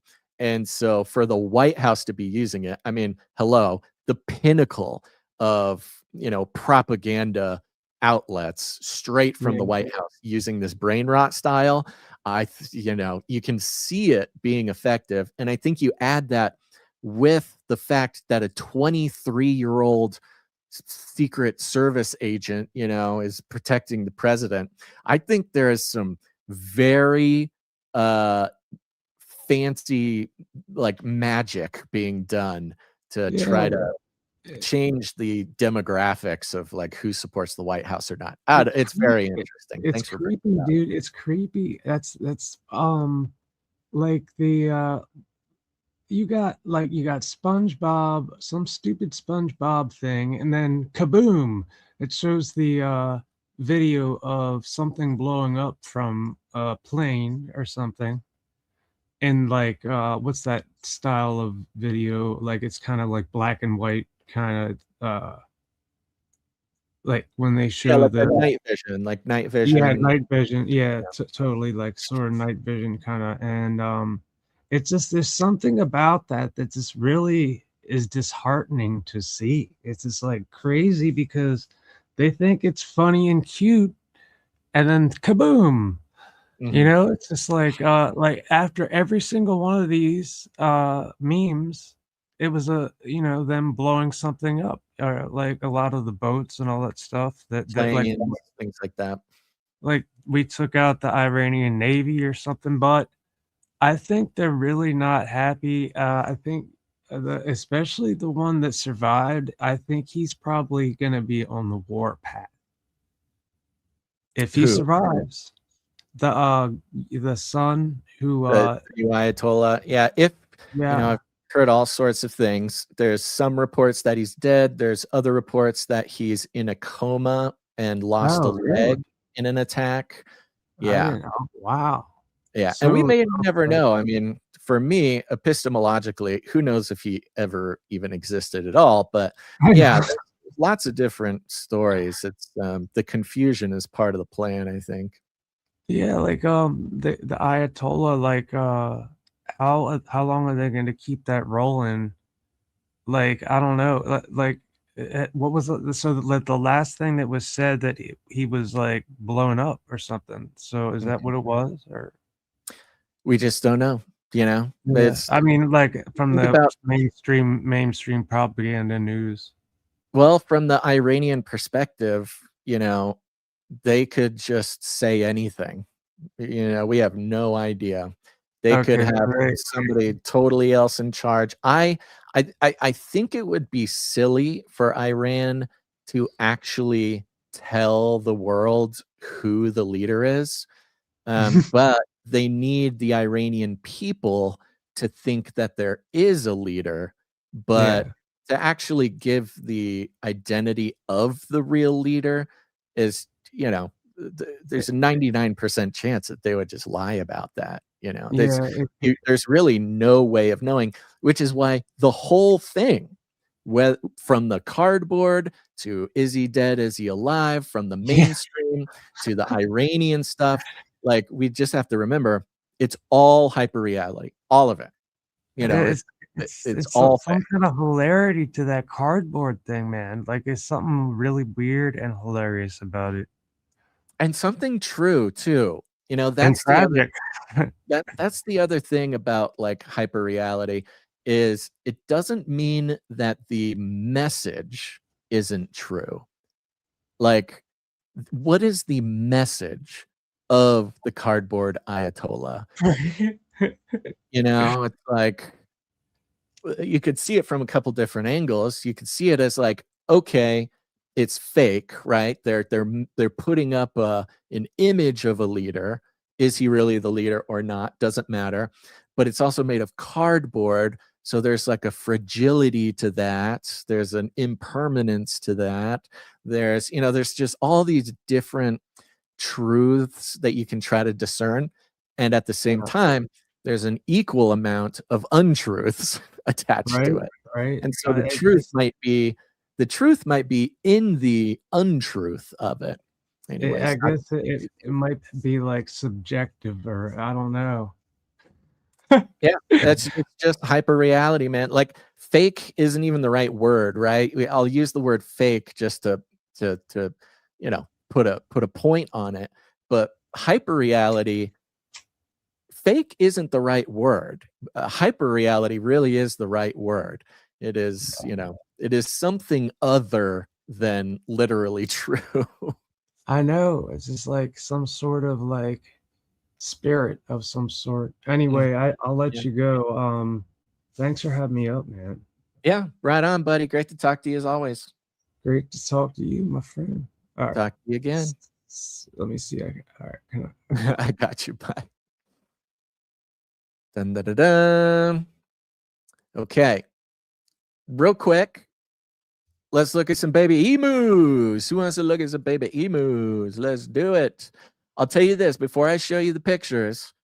Let me just tell you, it is incredibly difficult to take a picture of a baby emu. They don't stop moving. They are all over the place. They are incredibly curious. You cannot put a camera in front of this emu without making them just go nuts. Okay. So I'll show you some pictures here for those who might be new to the show. Been trying to hatch emu eggs. I have some emu. They're a mating pair. Been trying to hatch the eggs for 3 years. Had a whole spiritual lesson about that for 3 years, had not hatched one. And then at the least probable, least convenient, least expected moment, I ended up having one of the many eggs hatch. And that was about 10 days ago. So let me go like this. Dun, da, da, da. Here's my son. Let's start with this one. Boop. There he is. He has moved from the brooder into a larger cage inside the house so he can run around. Very cute. Note the stripes. Looks like a little tiger. Let's see here. See if I can have a closer one. I took a few because it's very difficult. You'll see the red light. He's got a little heat lamp in there right here. See how he's blurry. He's going to be blurry forever. I promise. He's not blurry in real life. That's just him not standing still for pictures. Very fun, very cute. Here's this one. You'll notice in the background there's a stuffed sloth for him to cuddle with. And yes, this is also a feather duster hanging down because he crawls under it and pretends like it's his mother emu. There, he gets to sleep among the feathers. Let's take a look at this one. There he is, coming at the camera. Gonna bite your little nose off. Very cute. And back to this one, a little bit better of a picture there. He's wobbly. He's like a drunk little toddler. I think he's about 10 days old now. And interesting, fun news today. Here I am presenting my firstborn emu. Today is the day. This is day 45 on the next batch of emu eggs. So when I get done with the show today, how many are there? I think there's 7. 7 more emu eggs will move from the incubator into the hatcher, and then we'll be waiting, hopefully, less than 10 days for them to hatch. So we'll see how that goes. Monica asks, did you name that naughty little emu? No, I have not named him yet. It's impossible to find out the gender of the emu. I guess we say sex now. It's hard. You can't find out the sex of the emu when they're this small. What you got to do is you got to send the egg that it hatched from to get it DNA tested. So I've not sent that off yet, but that is on my to-do list to send the egg off to an emu DNA sexing company.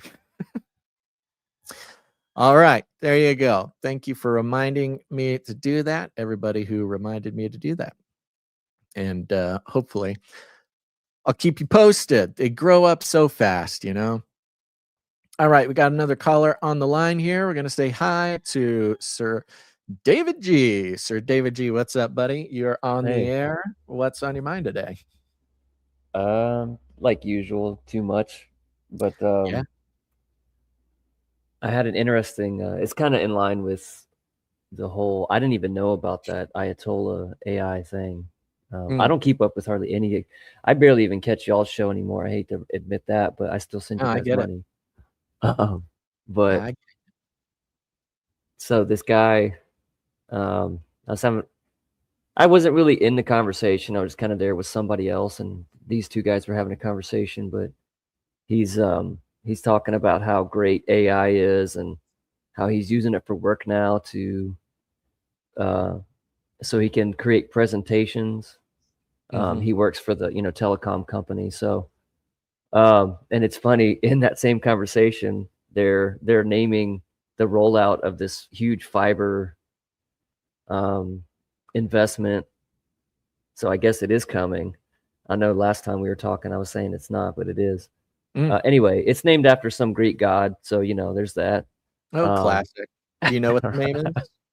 I do, but I don't want to say it here just because it'll give too much away, I see. Yeah. I'm not trying to get myself in any trouble. No problem. Because I can't give out any specifics. I get it. You never know who's listening. So, but he loves it, man. Like I'd never he's the first person I've actually met who had such a great opinion of it, you know? Of AI, you mean? Yeah. Oh, he's all on board, man. He's Yeah. all on board. He's like, it's the future. Oh man, I'm getting, you know, I'm trying to get put in charge of it, you know, because now I guess, you know, the telecom companies are starting to integrate it more and more into what they're doing. Mhm. And this all new system they're rolling out, all this fiber, they're going to be unifying the devices. So I didn't get a whole lot of specific information, just Yeah. so basically it's this big huge thing where they're, you know, bringing in AI, and they're now all the equipment is getting replaced. So full There on it is. equipment upgrade for the end of line switching is, so if you're into networking, you'll understand what I'm saying, but it's basically the old, you know, what the old telephone systems used to do back in the day, where you'd have the people in at the switchboard pulling and changing the plugs, you know. I don't know if you ever seen Yeah. clips of that stuff. Yeah. So this is the next iteration of that. It's all fully automated, and you know, it's just all fiber and all AI controlling everything. So Does this change your opinion of the timeline a little bit? I mean, last time you shared your thoughts about that, it was more or less we've got a long ways to go because yeah, the it does. infrastructure doesn't even exist. Yeah, because it's funny, both things happening in the same day, where I'm hearing this conversation with this guy, and then that video that you just showed, kind of, I'm like, okay, well, I mean, I was trying to keep people from being too anxious and fearful about it. I mean, I still don't think you Totally. should be fearful and anxious about it, but I do think it's going to be happening a little bit faster than I thought. Mhm. I'm willing to admit, you know, I don't have everything right. You know, there's no Hey, possible way for any of us to. gotta do it, man. Gotta do it. And with new information, that's okay. We can change our thoughts with new information. So I don't think Yeah, I mean, anybody it's can. still, you know, from what they're doing, you're still probably like 5 years Mhm. at least, if not a little bit more. But you know, um, because you're talking about replacing equipment at every cent. Well, I don't even want to say that. Yeah, no. Well, I mean, the In thing every is, building. 5 years, I mean, I think that's fair. I think that's a fair conservative estimate. I mean, of course, Hmm. those, Sam Altman types are saying it's going to be 2 years, but, Well, 5 years, I mean, look, it's been 6 years since lockdowns. 5 right. years, that'll be here sooner than any of us want it to be. Whether it's going to be an AI takeover or not, 5 years is going to happen really fast. Yeah, most definitely. And the really, um, you know, do you keep up with? I don't know. Let me see. Do you keep up with like computer technology? Like, do you build your own computers and stuff? Are you keeping up with any of the?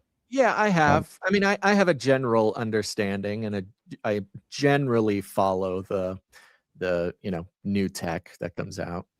well, have you been keeping up the RAM prices at all? Because apparently, Mhm. like Yeah. RAM and storage is just ridiculous right now. Yeah. Yeah, it's crazy. Um, so I'm also wondering if now it's not just, you know, the AI, the data centers that's chewing up all the RAM and, you know, whatever other miscellaneous chips that go into these devices. Well, now if they're rolling out this whole new system, right? All new equipment, like nothing is staying. It's all going to be redone. Okay, that's a lot of equipment.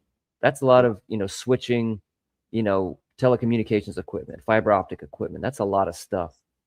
So, you know, I'm wondering if this is um, has a lot more to do with that as well than just Oh, the for AI sure. data centers, you know? I mean, and the whole economy right now, what people are realizing, uh, every I mean, the general good numbers on the economy. I mean, there's lots of different things you could point out, but in general, graph go up is pretty much all from AI companies investing in each other and specifically investing in the building of the infrastructure from the data centers to the fiber to the switch. I mean, the whole economy, at least as far as like the stock market is concerned, is pretty much all propped up. The whole thing, everything good about it, which doesn't really affect most of us, comes from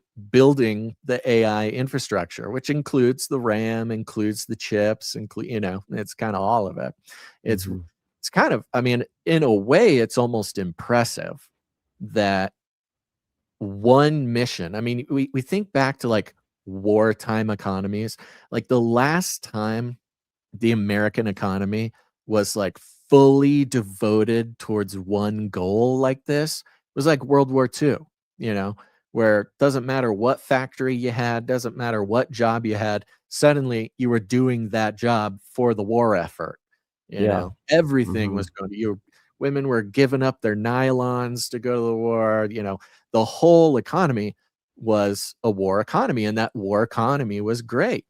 And it's interesting because, of course, we have a war now, but the war economy, quote unquote, of today is this like AI war, this AI race, which, some people would pretty confidently state that, whatever other things are going on in the world, it's all to cover for, justify, or benefit the sort of AI race in a way.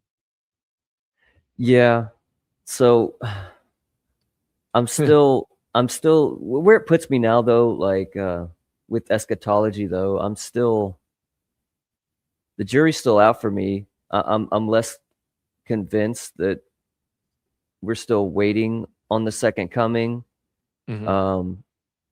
Simply because I think it was Sir Psalm 40 in the chat. Don't we need a temple? We are the temple. We are the temple, right? So, everybody's pushing this Israel, build a third temple and do all this nonsense. Well, I mean, what was the point of Jesus? If, like, why are we looking to them? They had their chance, is how I see it. I don't want to get too deep into that, but no, yeah, I know. I mean, that's the rub, isn't it? But there is, of course, we wrestle with eschatology in a couple ways. One of them is what is true, the other one is we look around and we see end times eschatology being used by the elites all around us to basically justify taking the end times timeline as instruction or as prescribed, like a prescription, like this is what you are to do. And it's just interesting that you say that, because today a clip came out from Netanyahu where he allegedly says we return of the Messiah, but this will not happen next Thursday. There is a minute and 22-second clip. I don't know if we need to watch it, but is the timing, your timing is impeccable, because that is kind of the thing with Christians, and especially Christians who are not new to the topic. I mean, if you came into the end times eschatology fringe Christian community in 2012, we are really having to, really pay attention because suddenly the propaganda machine is loves talking about Armageddon, loves using the end times or the eschatological timeline to justify the war, things like this. And yeah, it should make us more skeptical than ever, which is kind of weird to say, I think, from our perspective in the context of, biblical prophecy. But skepticism, I think, is going to really benefit everybody involved. Yeah, and how I'm trying to look at it, like, I'm not trying to sound like I'm somebody that knows something. I don't know anything. I know just as much as everybody else, which is nothing. We have such a small window into what's really going on in history. And you know, with this whole AI thing, they could either be, you know, creating this whole situation to where we don't know what's real anymore. So once again, you know, how do I say it? You know, we look to authority, some type of authority figure to tell us what's real, because that's just how we are. It's like the Israelites, when they were, you know, brought out of Egypt, they wanted a king. And God was like, you don't need a king. And they're like, no, give us a king, right? Yeah. So Yeah. there's always this appeal to authority. So they could either be building that, you know, quote unquote beast system that fits the futurist eschatology, right? Or they could be, you know, using this coupled with, you know, whatever hologram technology they can project into the air to create this false invasion, Right. that they need to build an army for to go to war against. Like, if you believe, you know, we're in Revelation 20, that's the narrative on that side of it. So to me, it can go either way. And I think when you really stop and think about it, it's been that way about so many things. You know, pick a side, right? It's like another reason to divide ourselves. But when it comes down to it, what do you really have that you know for certain? It's nothing outside of your own experience from day-to-day life. You really don't know anything. So we have to rely on Jesus, and that's it. Amen. And what did he say? Did he say divide yourselves over eschatology? No, he didn't say that. He didn't say divide yourselves over anything. Really, he said, you know, love people, love your enemies. Yeah, you know. So that's Yeah. kind of where I am now. It's like it could go either way for me, and I don't really care if it goes one way. Okay, cool. If it goes the other way, okay, cool. Because I have Jesus. So what else do I need? Well, I mean, that's the fun too, because whether or not we're right about the end of the world, it's all the same to us. You know, what if this is a series of events that are truly going to lead to the return of Christ? Great. If Yeah. not, it doesn't really change how I'm going to be living. I know that Yeah. might be a, you know, that might be a privileged position, but I wouldn't be doing anything different right now, whether or not Jesus came in the next, you know, few weeks or whatever they're trying to say. So, Exactly. yeah, amen, man. Exactly. I love it. Thanks for calling in, buddy. Yeah, for sure, Appreciate man. your insight and your wisdom on all these sorts of things. Well, hold on. Don't be using words like that, man. You might make me think I'm something. You know? All right. Anyway, good Through talking Christ, brother. Through Christ. That's right. That's Amen. right. All right, buddy. Take it easy. God bless. I want to thank a couple people for sending some texts. Remember, if you haven't done it yet, take out your phone, open up the text messages, text the word Canary to 877-740-3226. That's Canary to 877-740-3226. And I'll start sending you a text before we go live throughout the week. Fun part is you can text me back at that number, which is fun. You can text whatever you want. But we do have some prayer requests coming in. And so I want the producers out there to listen up. And who are the producers? Well, it's you. Well, that didn't go. Producers, assemble!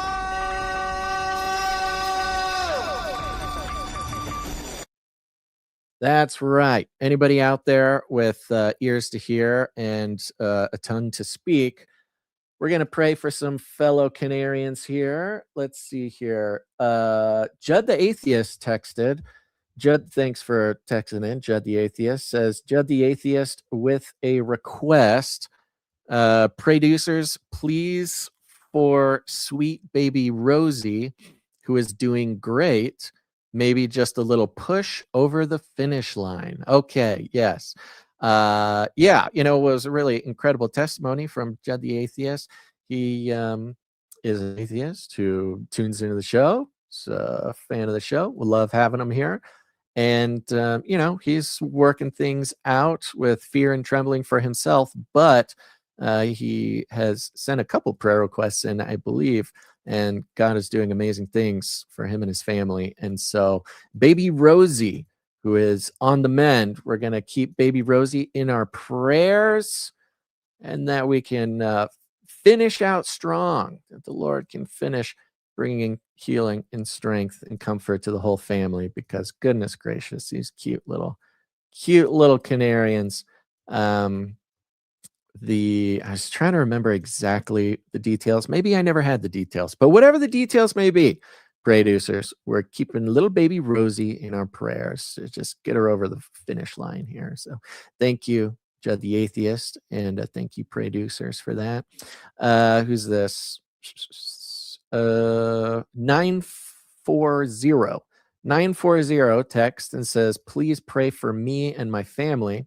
We bought our first home in January 16th, spent one night there before a catastrophic plumbing problem hit us during the ice storm in Texas. My wife was 9 months pregnant with our third Canary. It's now March 11th, and we still haven't been able to move back to our home. Best estimate is $30,000 is to get everything fixed. God is faithful, but right now we are a little demoralized. I need Canary Cry Clubhouse today. All right, 954. Yeah, goodness, what a nightmare. We've been kind of hearing some of these real estate related prayer requests recently. So Lord, take the reins on that one. $30,000. Yeah, I don't know. Pipe burst and cause a bunch of damage. That's a total nightmare on the first night that you slept in the house. Yeah. Well, these are the times we have no choice but to have faith that God's glory will be shining through, and whatever. I mean, we may never know. That's the thing, right? We may never know what the purpose, or if there is a purpose for anything that happens. But we have no choice. We have no choice but to move forward. We can't go back. So we'll be praying for you, 940, praying for you, your wife, which I guess, 9 months in January. That third little Canary must be a couple months old now. Praying for the whole family, and just some supernatural provision for whatever it is. What I love, the times in life that I'm most impressed with the way God takes care of business. We value our troubles in dollars, right? Most of us, many of us, perhaps all of us, can often put a dollar amount on the exact problems that we're having in our lives, right? And by our logic, if that money appeared, if that price point appeared in our bank account or in an envelope in our mailboxes, that's the solution, right? That would solve the problem for us. But what I love when watching God do his business is when the problem gets fixed outside of that sort of monetary understanding. And that could look so many different ways. Okay, I don't know exactly what that looks like, but often that looks like God working through his people, right? Or even better, and happens, I would say, almost just as often, working through people who would not consider themselves God's people. The people who don't believe in God, the people who don't have faith, the people who, whatever, maybe have something like anti-faith. When God uses those people to bless, his children, that, talk about a miracle, huh? And it's part of the fun part. You don't have to be a Christian to be used for God's glory. We see it over and over and over in the Bible, Old Testament especially. Often the worst option, often the least logical person or tool is used to bring glory to God. So, producers, we're praying for 940 as well, that there's just some supernatural series of events that gets 940 and his beautiful family either back into their house, nice and fixed. Maybe it's a different house. I don't know. I don't know what it is, but we're holding faith for you, 940. God bless you.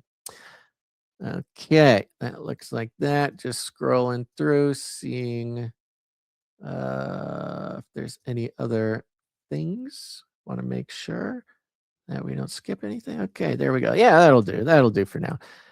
Text the word Canary to whatever the number is, 877-740-3226. Okay, we got a couple more callers sitting in line. We're going to say hi. We're going to talk to Modern Day Bible Study. Let's bring it up on stage. How's it going, Modern Day Bible Study? Oh, Basil, how's it going for you? You know what? You know what? I'm just hearing a baby emu chirp in the background, and I am doing my fatherly duty to have faith that whatever problem he's having, he will figure it out. You know, I completely understand that actually with my little one. So Yeah. that is Yeah. amazing. Yeah. Well, I spoke quite a few episodes ago about how I felt like last year was the year of rest. Mhm. Well, I also was compelled to say that February was when that year of rest was going to end. And Mm. I wholeheartedly agree with that now, especially with all the events that have been happening just personally in my life, that the Holy Spirit has led me to say February was going to end all of that. Now, Okay. I have been woken up by my little one every single night, and he stays up from midnight till like 8 in the morning sometimes. And Party am animal. I am so exhausted. Yeah, he's nocturnal. But it started happening consistently in February. And I've talked to doctors, I talked to, family members and stuff, and I'm just like, well, what is happening here? And so finally I was just like, okay, they keep saying the same thing and none of this is working. So I turned to God and I prayed. And then all of a sudden I remembered when I said that last year was the year of rest because of how much I was able to just rest. And now I am so sleepless. So I've been ignoring the news. I've been ignoring, all of my spiritual duties because I'm so concentrated on this new spirit in my life, which is my baby. And so I started watching the news while he's been awake and playing with him. So it led me to a bunch. Now, are you ready for this? Ready, Freddy. All right. So underneath my title, it says, "The time is now." Now is no more time for rest. As you were talking about the waltz of the flowers, I kind of was delving into that while you were speaking a lot. And it kind of led me to a bunch of different things. So, like you said, with the whole Fantasia thing for modern day, yeah, the wizardry that they were definitely kind of putting up. But also, it's the 13th ballet score that is played in the second act. So I looked into Acts 2, and that led me down to, I think, the real purpose of why they are playing this song. Not only does the song. Uh-oh. 1 second, if you can hear me, Modern Day Bible Study, you got all robot-y voiced for a second. Somebody's trying to keep the truth down. Can you hear me now? Oh, there she goes. All right, we'll give her a second, see if she comes back. Hopefully, she remembers all this wonderful stuff. Here's what I'm going to do. I'm going to send a little message. Nobody freak out. Having some audio issues. Okay. Are you back? I think I'm back. A little bit. You're a little scritchy scratchy. Let's see if it Of course. stabilizes. Someone's trying to call me. So, of Oh, course, they yeah, don't want me to say it once again. All that'll right. How do it. about, all right. Is this better? Yep, you're back. Perfect. Okay. So it talks about the Mouse King, which, I mean, if you're talking about the cardboard crown, there you go. And Yeah, it's also, okay. Hold on 1 second, just yeah, so everybody caught that and just so I catch it. You're talking about Waltz of the Flowers, which is the yes, song in the background of the cardboard ayatollah thing that we were yes, talking about earlier. Okay, this yes, is what you tracked down. I forgot about the Mouse King in the yep, Nutcracker with the cardboard crown, so that's very interesting. Okay, for those who missed the connection, that is a reference from the title of this thing, which I had no plan for, but okay. All right. We're all on track now. And Please continue. yeah, they're also in the land of the sweets. Mhm. And biblically, if you're looking at Acts 2, actually verse 1 through 4, it's the details of the Pentecost, which the Holy Spirit descends on the disciples. So if you go through 1 through 13, it's the coming of the Spirit. And then if you go through 37 through 41, Peter tells them to repent and to be baptized for the forgiveness of sins. And then 42 through 47 is the early church community. Now, there's 50 days after Passover where Pentecost happens. So it's quite amazing that there's 47, verses right there. I didn't get to 50 yet because, I came on here. But yeah, it talks about the restoration of the Jewish people. Now, in the Bible, what is Iran? Iran is Persia. Mhm. And today, in biblical, prophecy, it's Medo Persia, which plays a huge role in conquering Babylon. And I don't know if you know this, but ever since 2016, Trump has been claimed by evangelistic, preachers and stuff that he is referred to as Cyrus, which is Cyrus the Great, which is Right.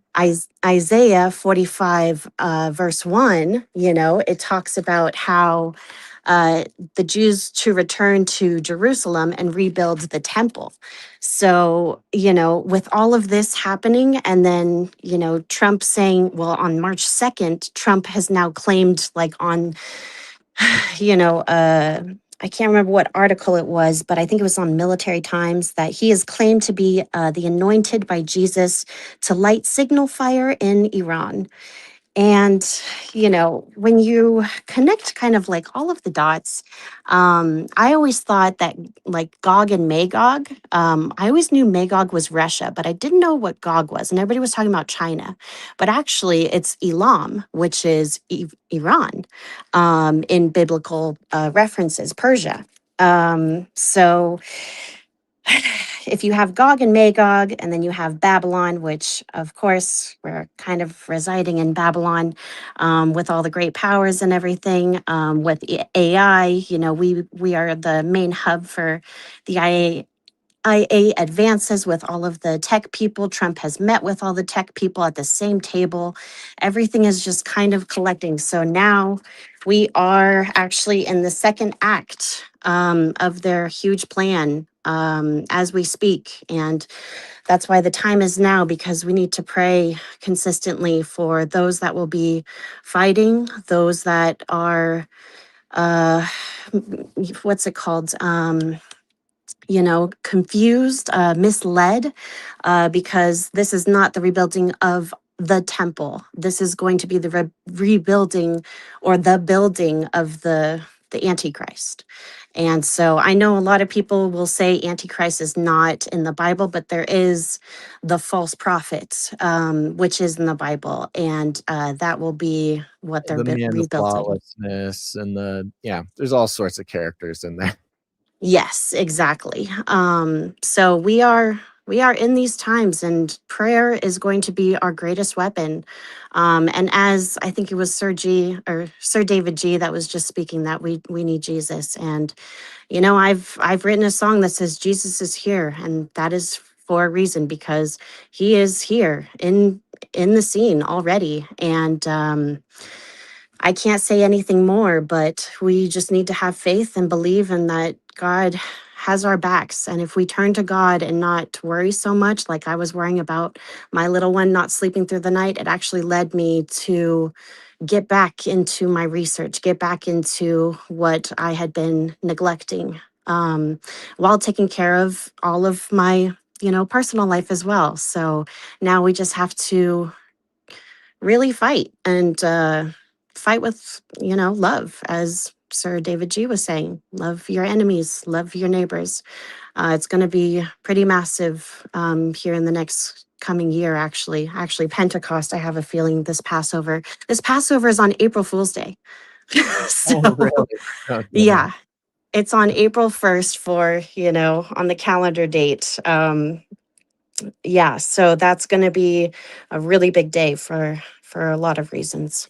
Wow. Yeah, that's very exciting. It's interesting. It kind of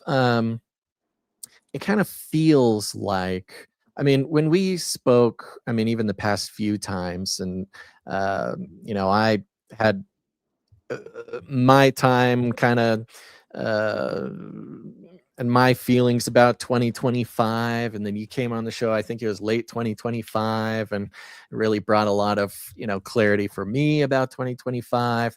And then 2026, we have it almost feels like um when I'll just say Watchmen, if there's Watchmen on the wall, right? And they work kind of in shifts, where one shift's time for them to step down from the wall and the new shift come up and sort of take the place. Because yeah, it's interesting.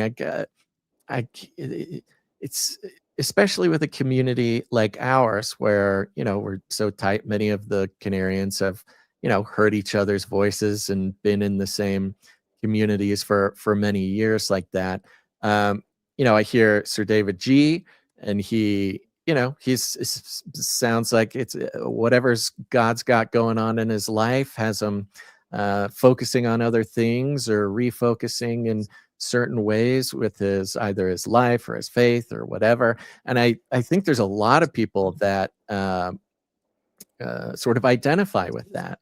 But then I think myself, as I find myself maybe a little bit more on the shift schedule with you. Maybe it's time for some of us to step up. We had our 2025. Whether that was rest or whether that was preparation or whatever, and our 2026 is we're stepping up to take our Watchman shift or something like that.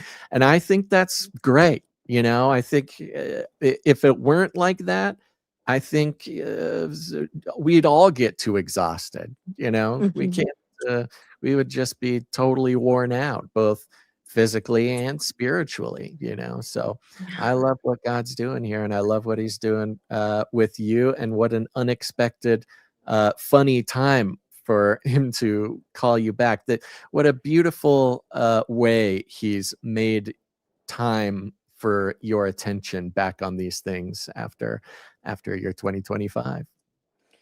Yeah, all glory be to God. And yeah, I wouldn't have anything that I have today if it wasn't for, just trusting and keep going, like you said, is the shifts, because there are points and times when that's why they say that if it was easy, everybody would be doing it. And so if you truly are fighting, for God's kingdom, for King Jesus, then it will be exhausting. And if it was easy, everybody would be doing it. But if you are still going through that fight, and just knowing that what you're going through, no matter what sorrows, no matter what pain, and you keep fighting, then just know that you are a warrior. You are strong. You can go through anything. So even though you feel down, feel like you're breaking, that's what builds up the spirit to keep going. Amen. Amen. God bless you, Modern Day Bible Study, and may he bless you in this beautiful time of life right now, where you have such cute little I guess at the very least a cute little noisemaker who is making sure you are staying awake at the wall during the night shift there. Well, it's wonderful. He's just starting to laugh now. So that's just such a blessing, and it melts the heart every single time you hear it. So, and to Yeah. you as well, you are now a new father. So Yeah. congratulations to you too. Thank you very much. It's finally happened. I finally understand all the parents. All All right. Well, right, take Modern care, Day Bible Basil. Study. Thank you. Thank you. God bless. Talk to you later. Bye. Booyah. Okay, beautifully done. Let's see here. I think we got one more caller hanging out in the back room, and we're gonna say hi to the one, the only, Mr. Sir James. Sir James, how's it going, buddy? Oh, I'm okay. Good. I took your advice. I've started the process of finding that men's group. Okay, how's that going? And, there's a place called the Christian Life Center, Okay.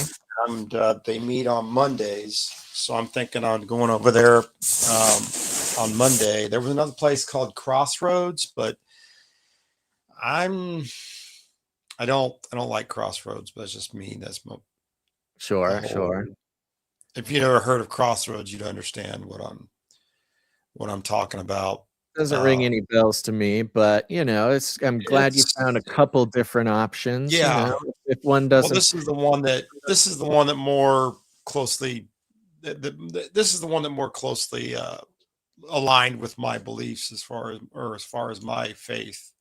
sure, sure. Well, don't throw away the number for the other one, because let me tell you, as someone who has gone through cycles like this, it's really annoying sometimes. But there are times where God. I understand what you're saying. Hold I on. understand what you're saying. I'm getting some sort of rustling from your side. Is there a? I'm sorry. Yeah, that was me moving my phone. Sorry about that. Okay. Just making sure. No, I understand what you're saying, but the other place that I was mentioning to you is I first came across this place when I was with my best friend and his wife before they got married, before I went to their wedding. And they were looking for wedding rings when we went to the mall, right? And that's when we found this church that was connected to the mall. And this church is called Crossroads. Well, instead of your traditional cross, you would expect on a church, right? This church had an X as its symbol. What is that? The St. Thomas cross? Is that what it's called? No, it's called Crossroads. No, I know, but the X. Anyways, continue. Yeah, the X, and my conspiracy theory brain and how it goes, I'm like, yeah, no, I don't think I would be comfortable at that kind of a church. And then one of my best friends, who is also a Christian, told me, stay away from Crossroads. Mm-hmm. So I took his advice on that. Stay away from Crossroads. Yeah. Well, I mean, wouldn't it be hilarious if that's the place that God wants to call you? But St. Andrew's Cross is what it's called. It was the cross that St. Andrew, I guess, was, let's see, one of Jesus's apostles and brother of St. Peter. Oh, I forgot Peter and Andrew were brothers. Anyways, yeah, well, there you go. Good. Sounds good. I hope the one that you want to go to works out really good. It was going to be inconvenient and hilarious if that one doesn't work out. I have a personal prayer request. Okay, shoot. I love my brothers. Mm-hmm. But one of my brothers, it's really weird because all three of us are sort of dealing with addictions, and we're dealing with different addictions, which is so funny because they're literally different addictions. My younger brother is dealing with alcoholism. The reason why I say this is kind of an urgent prayer. My brother has allowed his alcoholism to get to the point where he is suffering an inguinal hernia. Mm. So he's suffering a hernia. That's how bad his alcoholism has gotten. I've tried to tell him, if you want it to go away, you need to stop drinking. I try to tell him in love. I don't really know what to do other than pray for him. I was thinking about doing the same thing, like the advice you gave me, and I was going to tell him, hey, brother, you need to find a men's group, similar to what I'm trying to find, and go to that thing, and maybe that'll help him. But I mean, my brother's a grown man, and he's gonna do what he wants. If he's serious about stopping, he'll stop. I can't force him. I can't force my other brother to stop, marijuana. I can't stop that. I can give him advice. I could say, say, hey, that's ruining your life or whatnot. But I just ask for your prayers for my brother Ryan. Yeah, of course. And pray that the Lord softens his heart, and not just softens his heart, but to clear his clouded mind. Because I think the problem is because of his alcoholism, he's not sober. He's not sober of mind, and ideas are coming into his head that I think don't make any sense, and he doesn't know that. How long has he had the drinking problem? He's had it for quite a while. We tried to get him an intervention a couple of years back, but he didn't want to do it because I think he was afraid of shame, maybe shame, or as far as like possibly losing his job. But I don't think he understands that. I think you would rather want to lose your job than lose your life. Yeah, well, that's part of the insanity of an addiction. There's a certain insanity of addiction that, I mean, talk about hyperreality. It sort of colors everything in your life, and everything is perceived and sort of analyzed through the filter of the substance or of the addiction.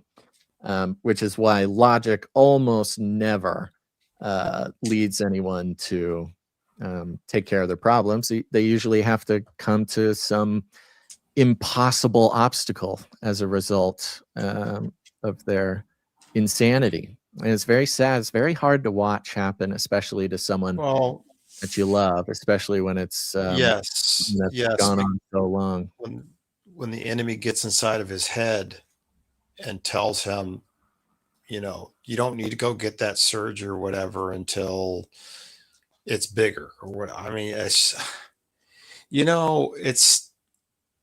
I'm getting a deeper understanding what it really means to be sober of mind and why it's so important to be sober of mind, because otherwise the enemy can get inside your head and start to convince you of things that aren't true. Yeah. I mean, he's very good at that. He's very good at that in almost every situation. Yeah, well, we'll certainly be praying for him. What's your brother's name? Do you want to share? Or yes, his name is Ryan Johnson. Ryan Johnson. Let's go ahead and do this. Let's wake up the producers here. Producers, assemble!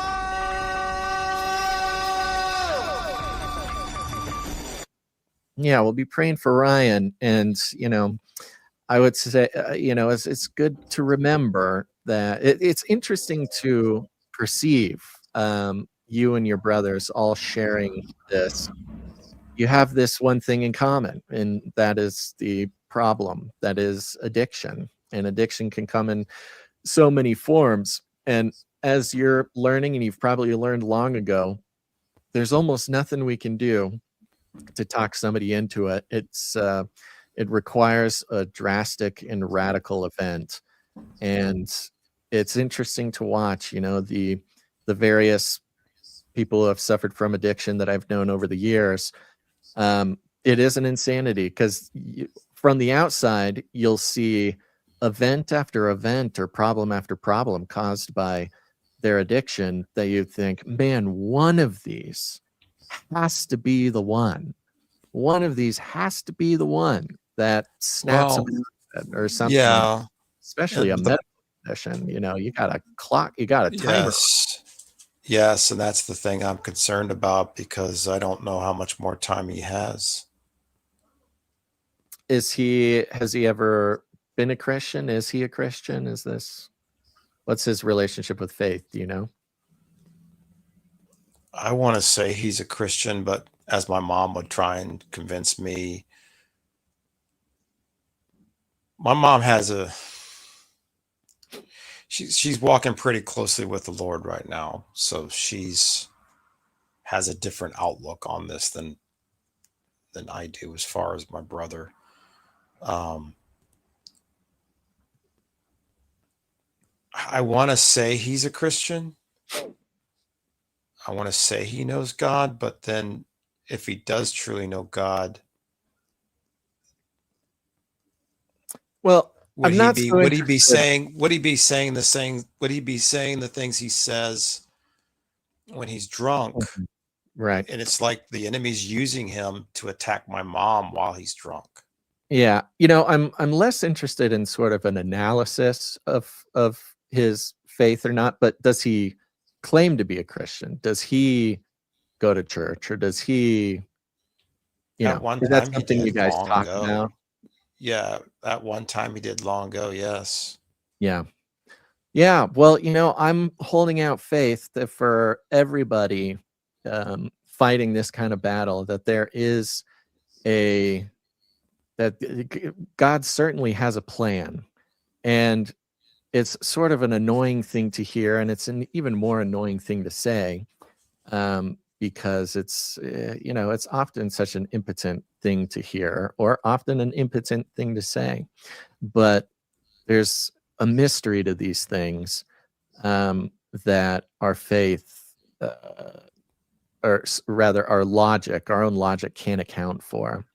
But I think you're right, and to a degree, at certain times, unless the Holy Spirit brings us some sort of inspiration, or the Holy Spirit acts in his life, the only thing we can do is to pray, man. And I will certainly have Canarians all over the world praying for Ryan, and hopefully he comes to a knowledge of his insanity in a way that preserves some of the time and opportunity that he has, not only to come back to Christ, but to begin the journey of dealing with his addiction. And I pray overall to bring healing to your family, man. It sounds like, the whole family is navigating some pretty difficult situations. So It we'll be has praying. become that.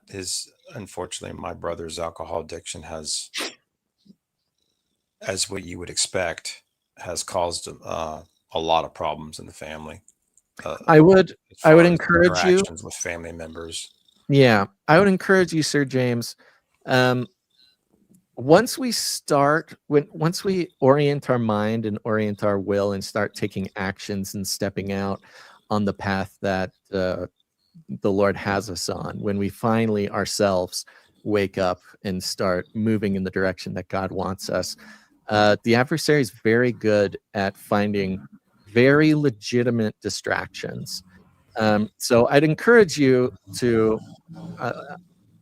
while it is very difficult to watch our loved ones go through things like this, I would encourage you to stay focused on what the Lord's bringing you through your, your journey through your own addiction, because we can often get into a place where the problems we have with other people, or the problems other people have, can sort of supersede the attention that it requires for ourselves to do what we need to do.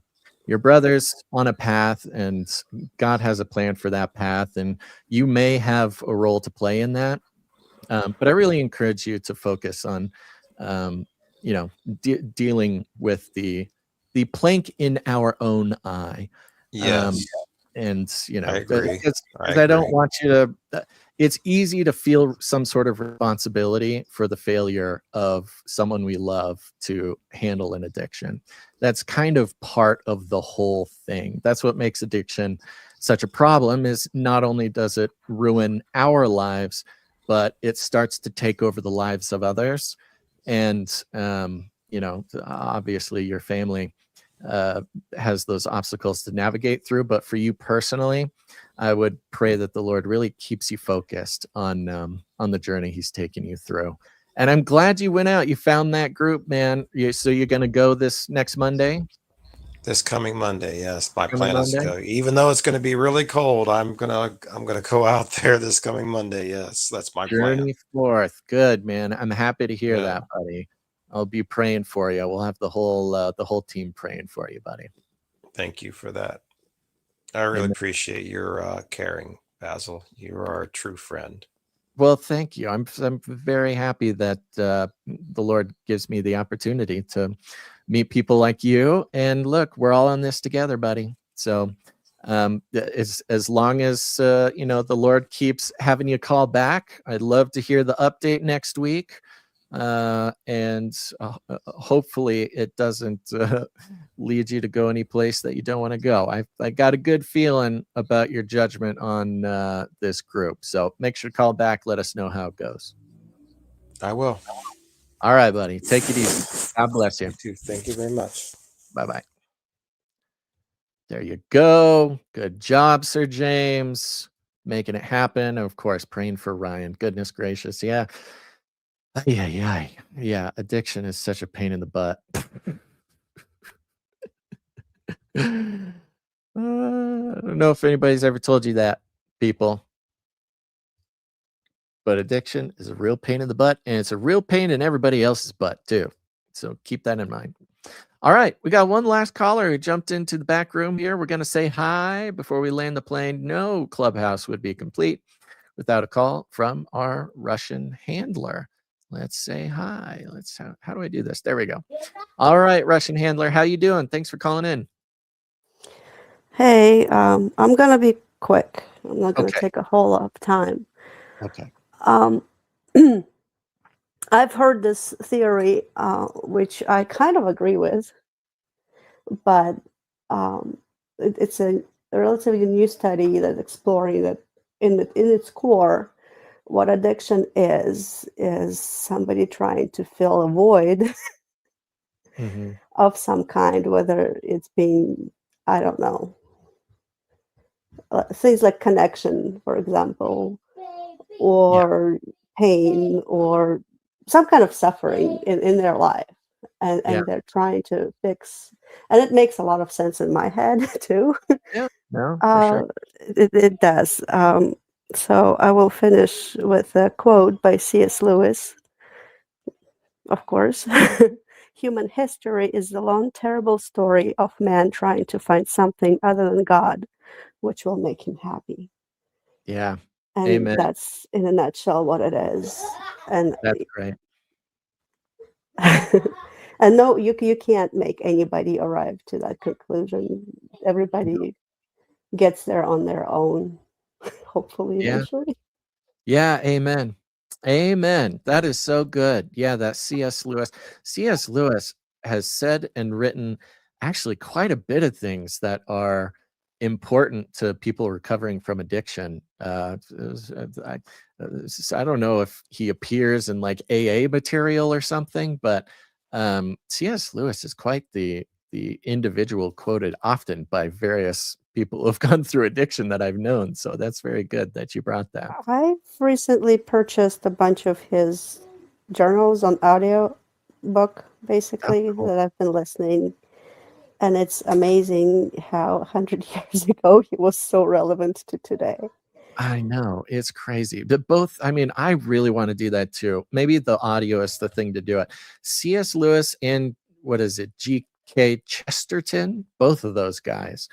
I'm just, every time I stumble across something of theirs, it's just like the most relevant, most intense, like awe-inspiring quote that can be applied to such the like worst torments of life. So that's good. I'll have to check that out. Well, God bless you, Russian handler. Thank you for, I don't know. I hear you have children in the background. So if you need to go, you can hear them. Yeah. I'm happy to let you go. It's no problem. I don't want to keep you. I know often I have the ability to keep people longer than they would prefer. But I will agree with you when it comes to my experience with addiction myself, and with, plenty of people that I've worked with and lived with when it comes to addiction. yeah, it's, the addiction starts because it's a medicine that we take for something. You wouldn't be addictive if it wasn't. That's the difference between someone who drinks and someone who drinks because it gives them something that they don't have, or it numbs a pain, or it calms a nerve or something at the very sort of core of who they are. These any addiction really is just a habit formed by seeking our own cure, our own sort of panacea.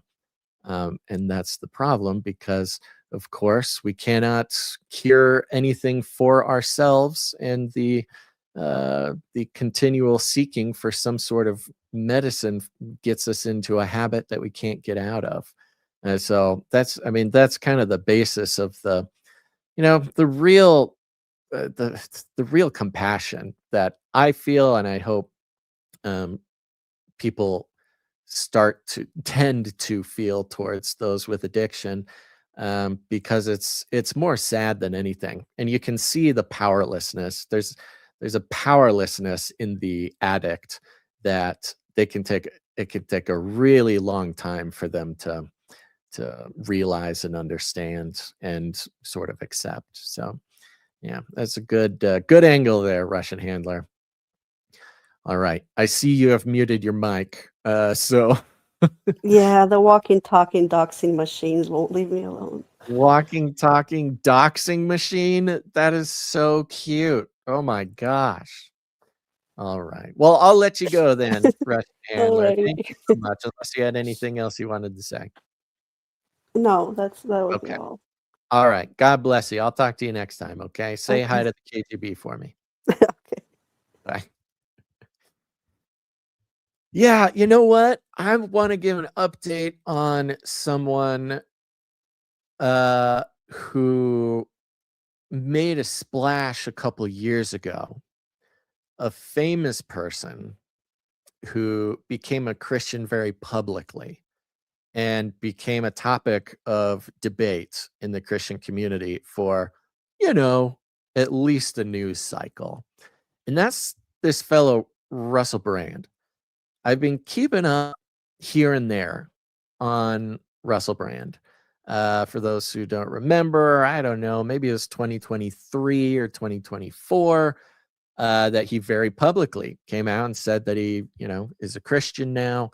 And we all had a fun time debating about whether or not he's really Christian or what, or is he doing it just for his court case? He has pending court cases coming up in the UK, and that looms heavily in his life. And so there's lots of skepticism about his claim that he has found Christ.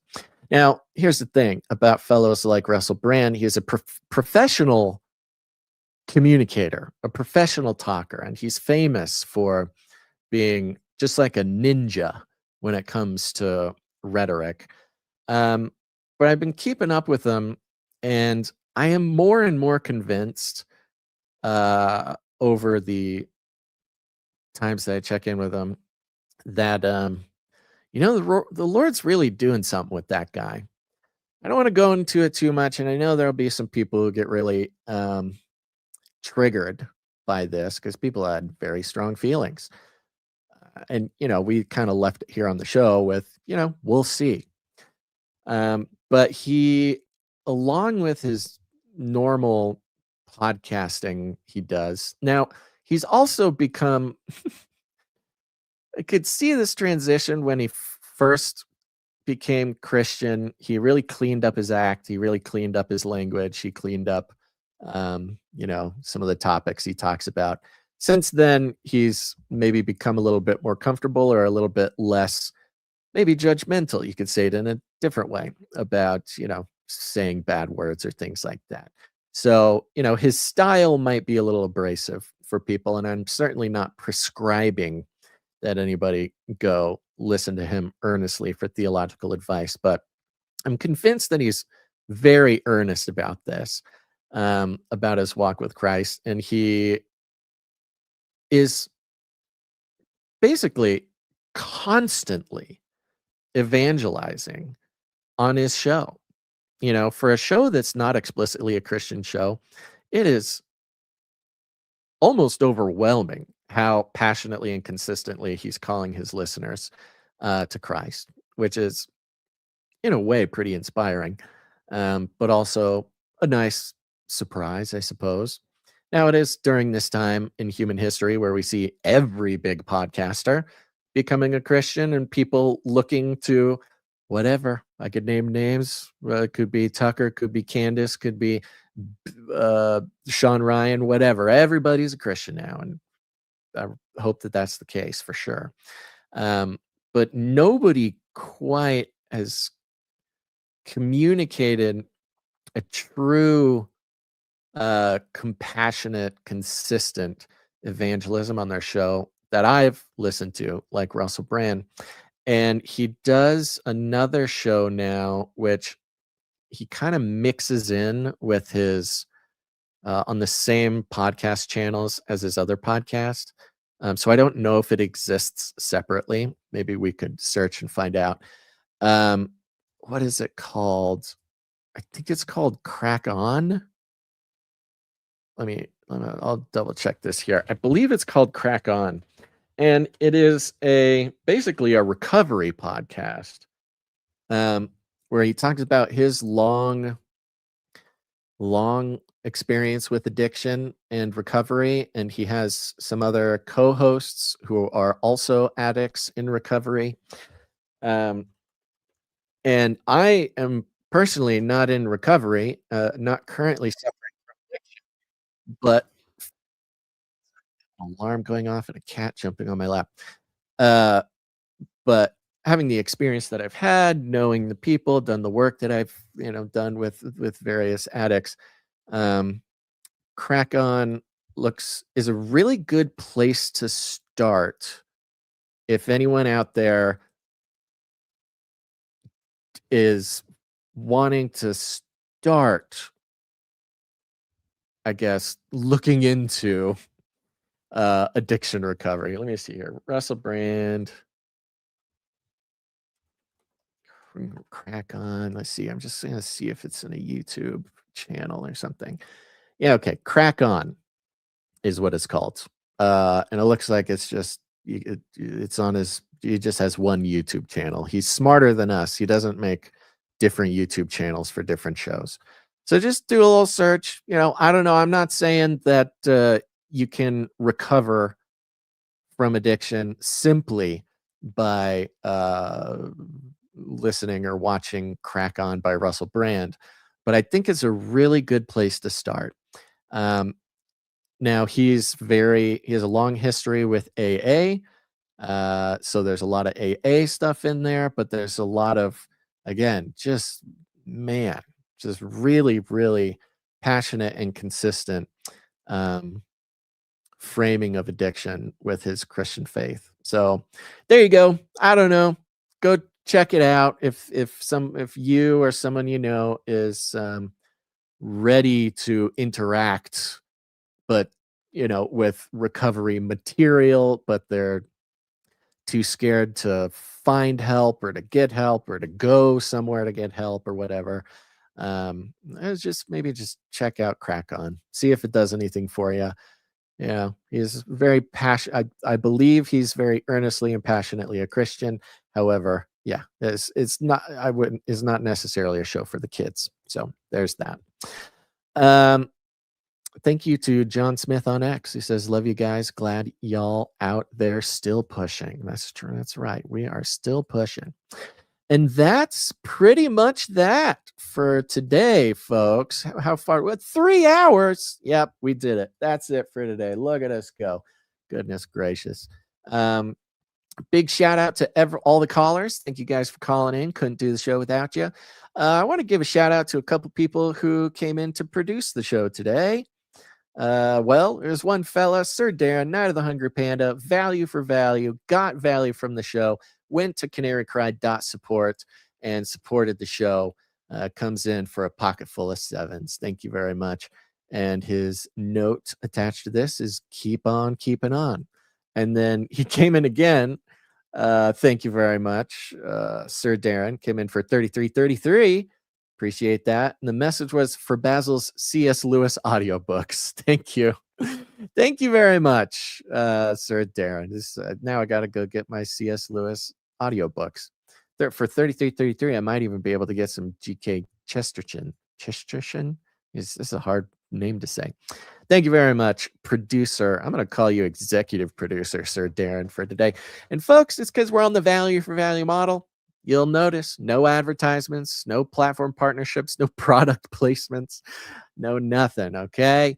We're entirely supported by people who get value from the show and recognize that in this hyper reality world that's formed around us, part of that hyper reality is a constant focus, anxiety, and almost eternal importance on our finances. And that is true. It is one of the ways that snaps us out of, or snaps us in, I guess, snaps us in through this hyper reality. And it's true. If we here, myself, Gons, we do these shows, we try to do them as well as we can and as often as we can. But because we don't have any institutional support whatsoever, we can only keep doing it because of y'all, people who get value from the show. And if you get value, put some value back in, because it's the only way that the show keeps going. So appreciate that. You can go to canarycry.support to learn more. And I'll be thanking anybody else who comes in on Monday. And let's see here. This cat needs to get out of the office, which means we need to feed the ducks. There you go. Feed the ducks here. You know, while we land the plane, I'll show you some more of these pictures of baby emus. There he is. They grow up so fast. You can only see over the edge of the brooder. We'll keep everybody posted. One of these days, I'll be able to stand still for 2 seconds. And I can get a non-blurry picture. And other than that, we're going to be back on Monday for another Canary Cry News Talk, folks. Just keep in mind, everything's going to be fine, okay?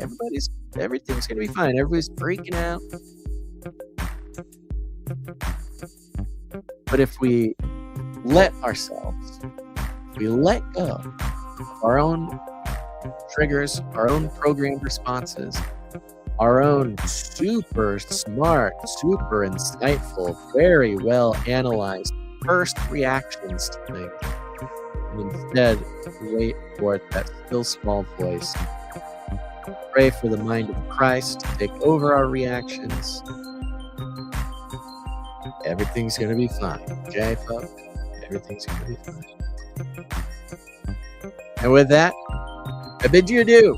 Thank you for listening to this episode of Canary Cry Clubhouse. Make sure to tune in next time. But until then, you know what to do. Think outside the cage.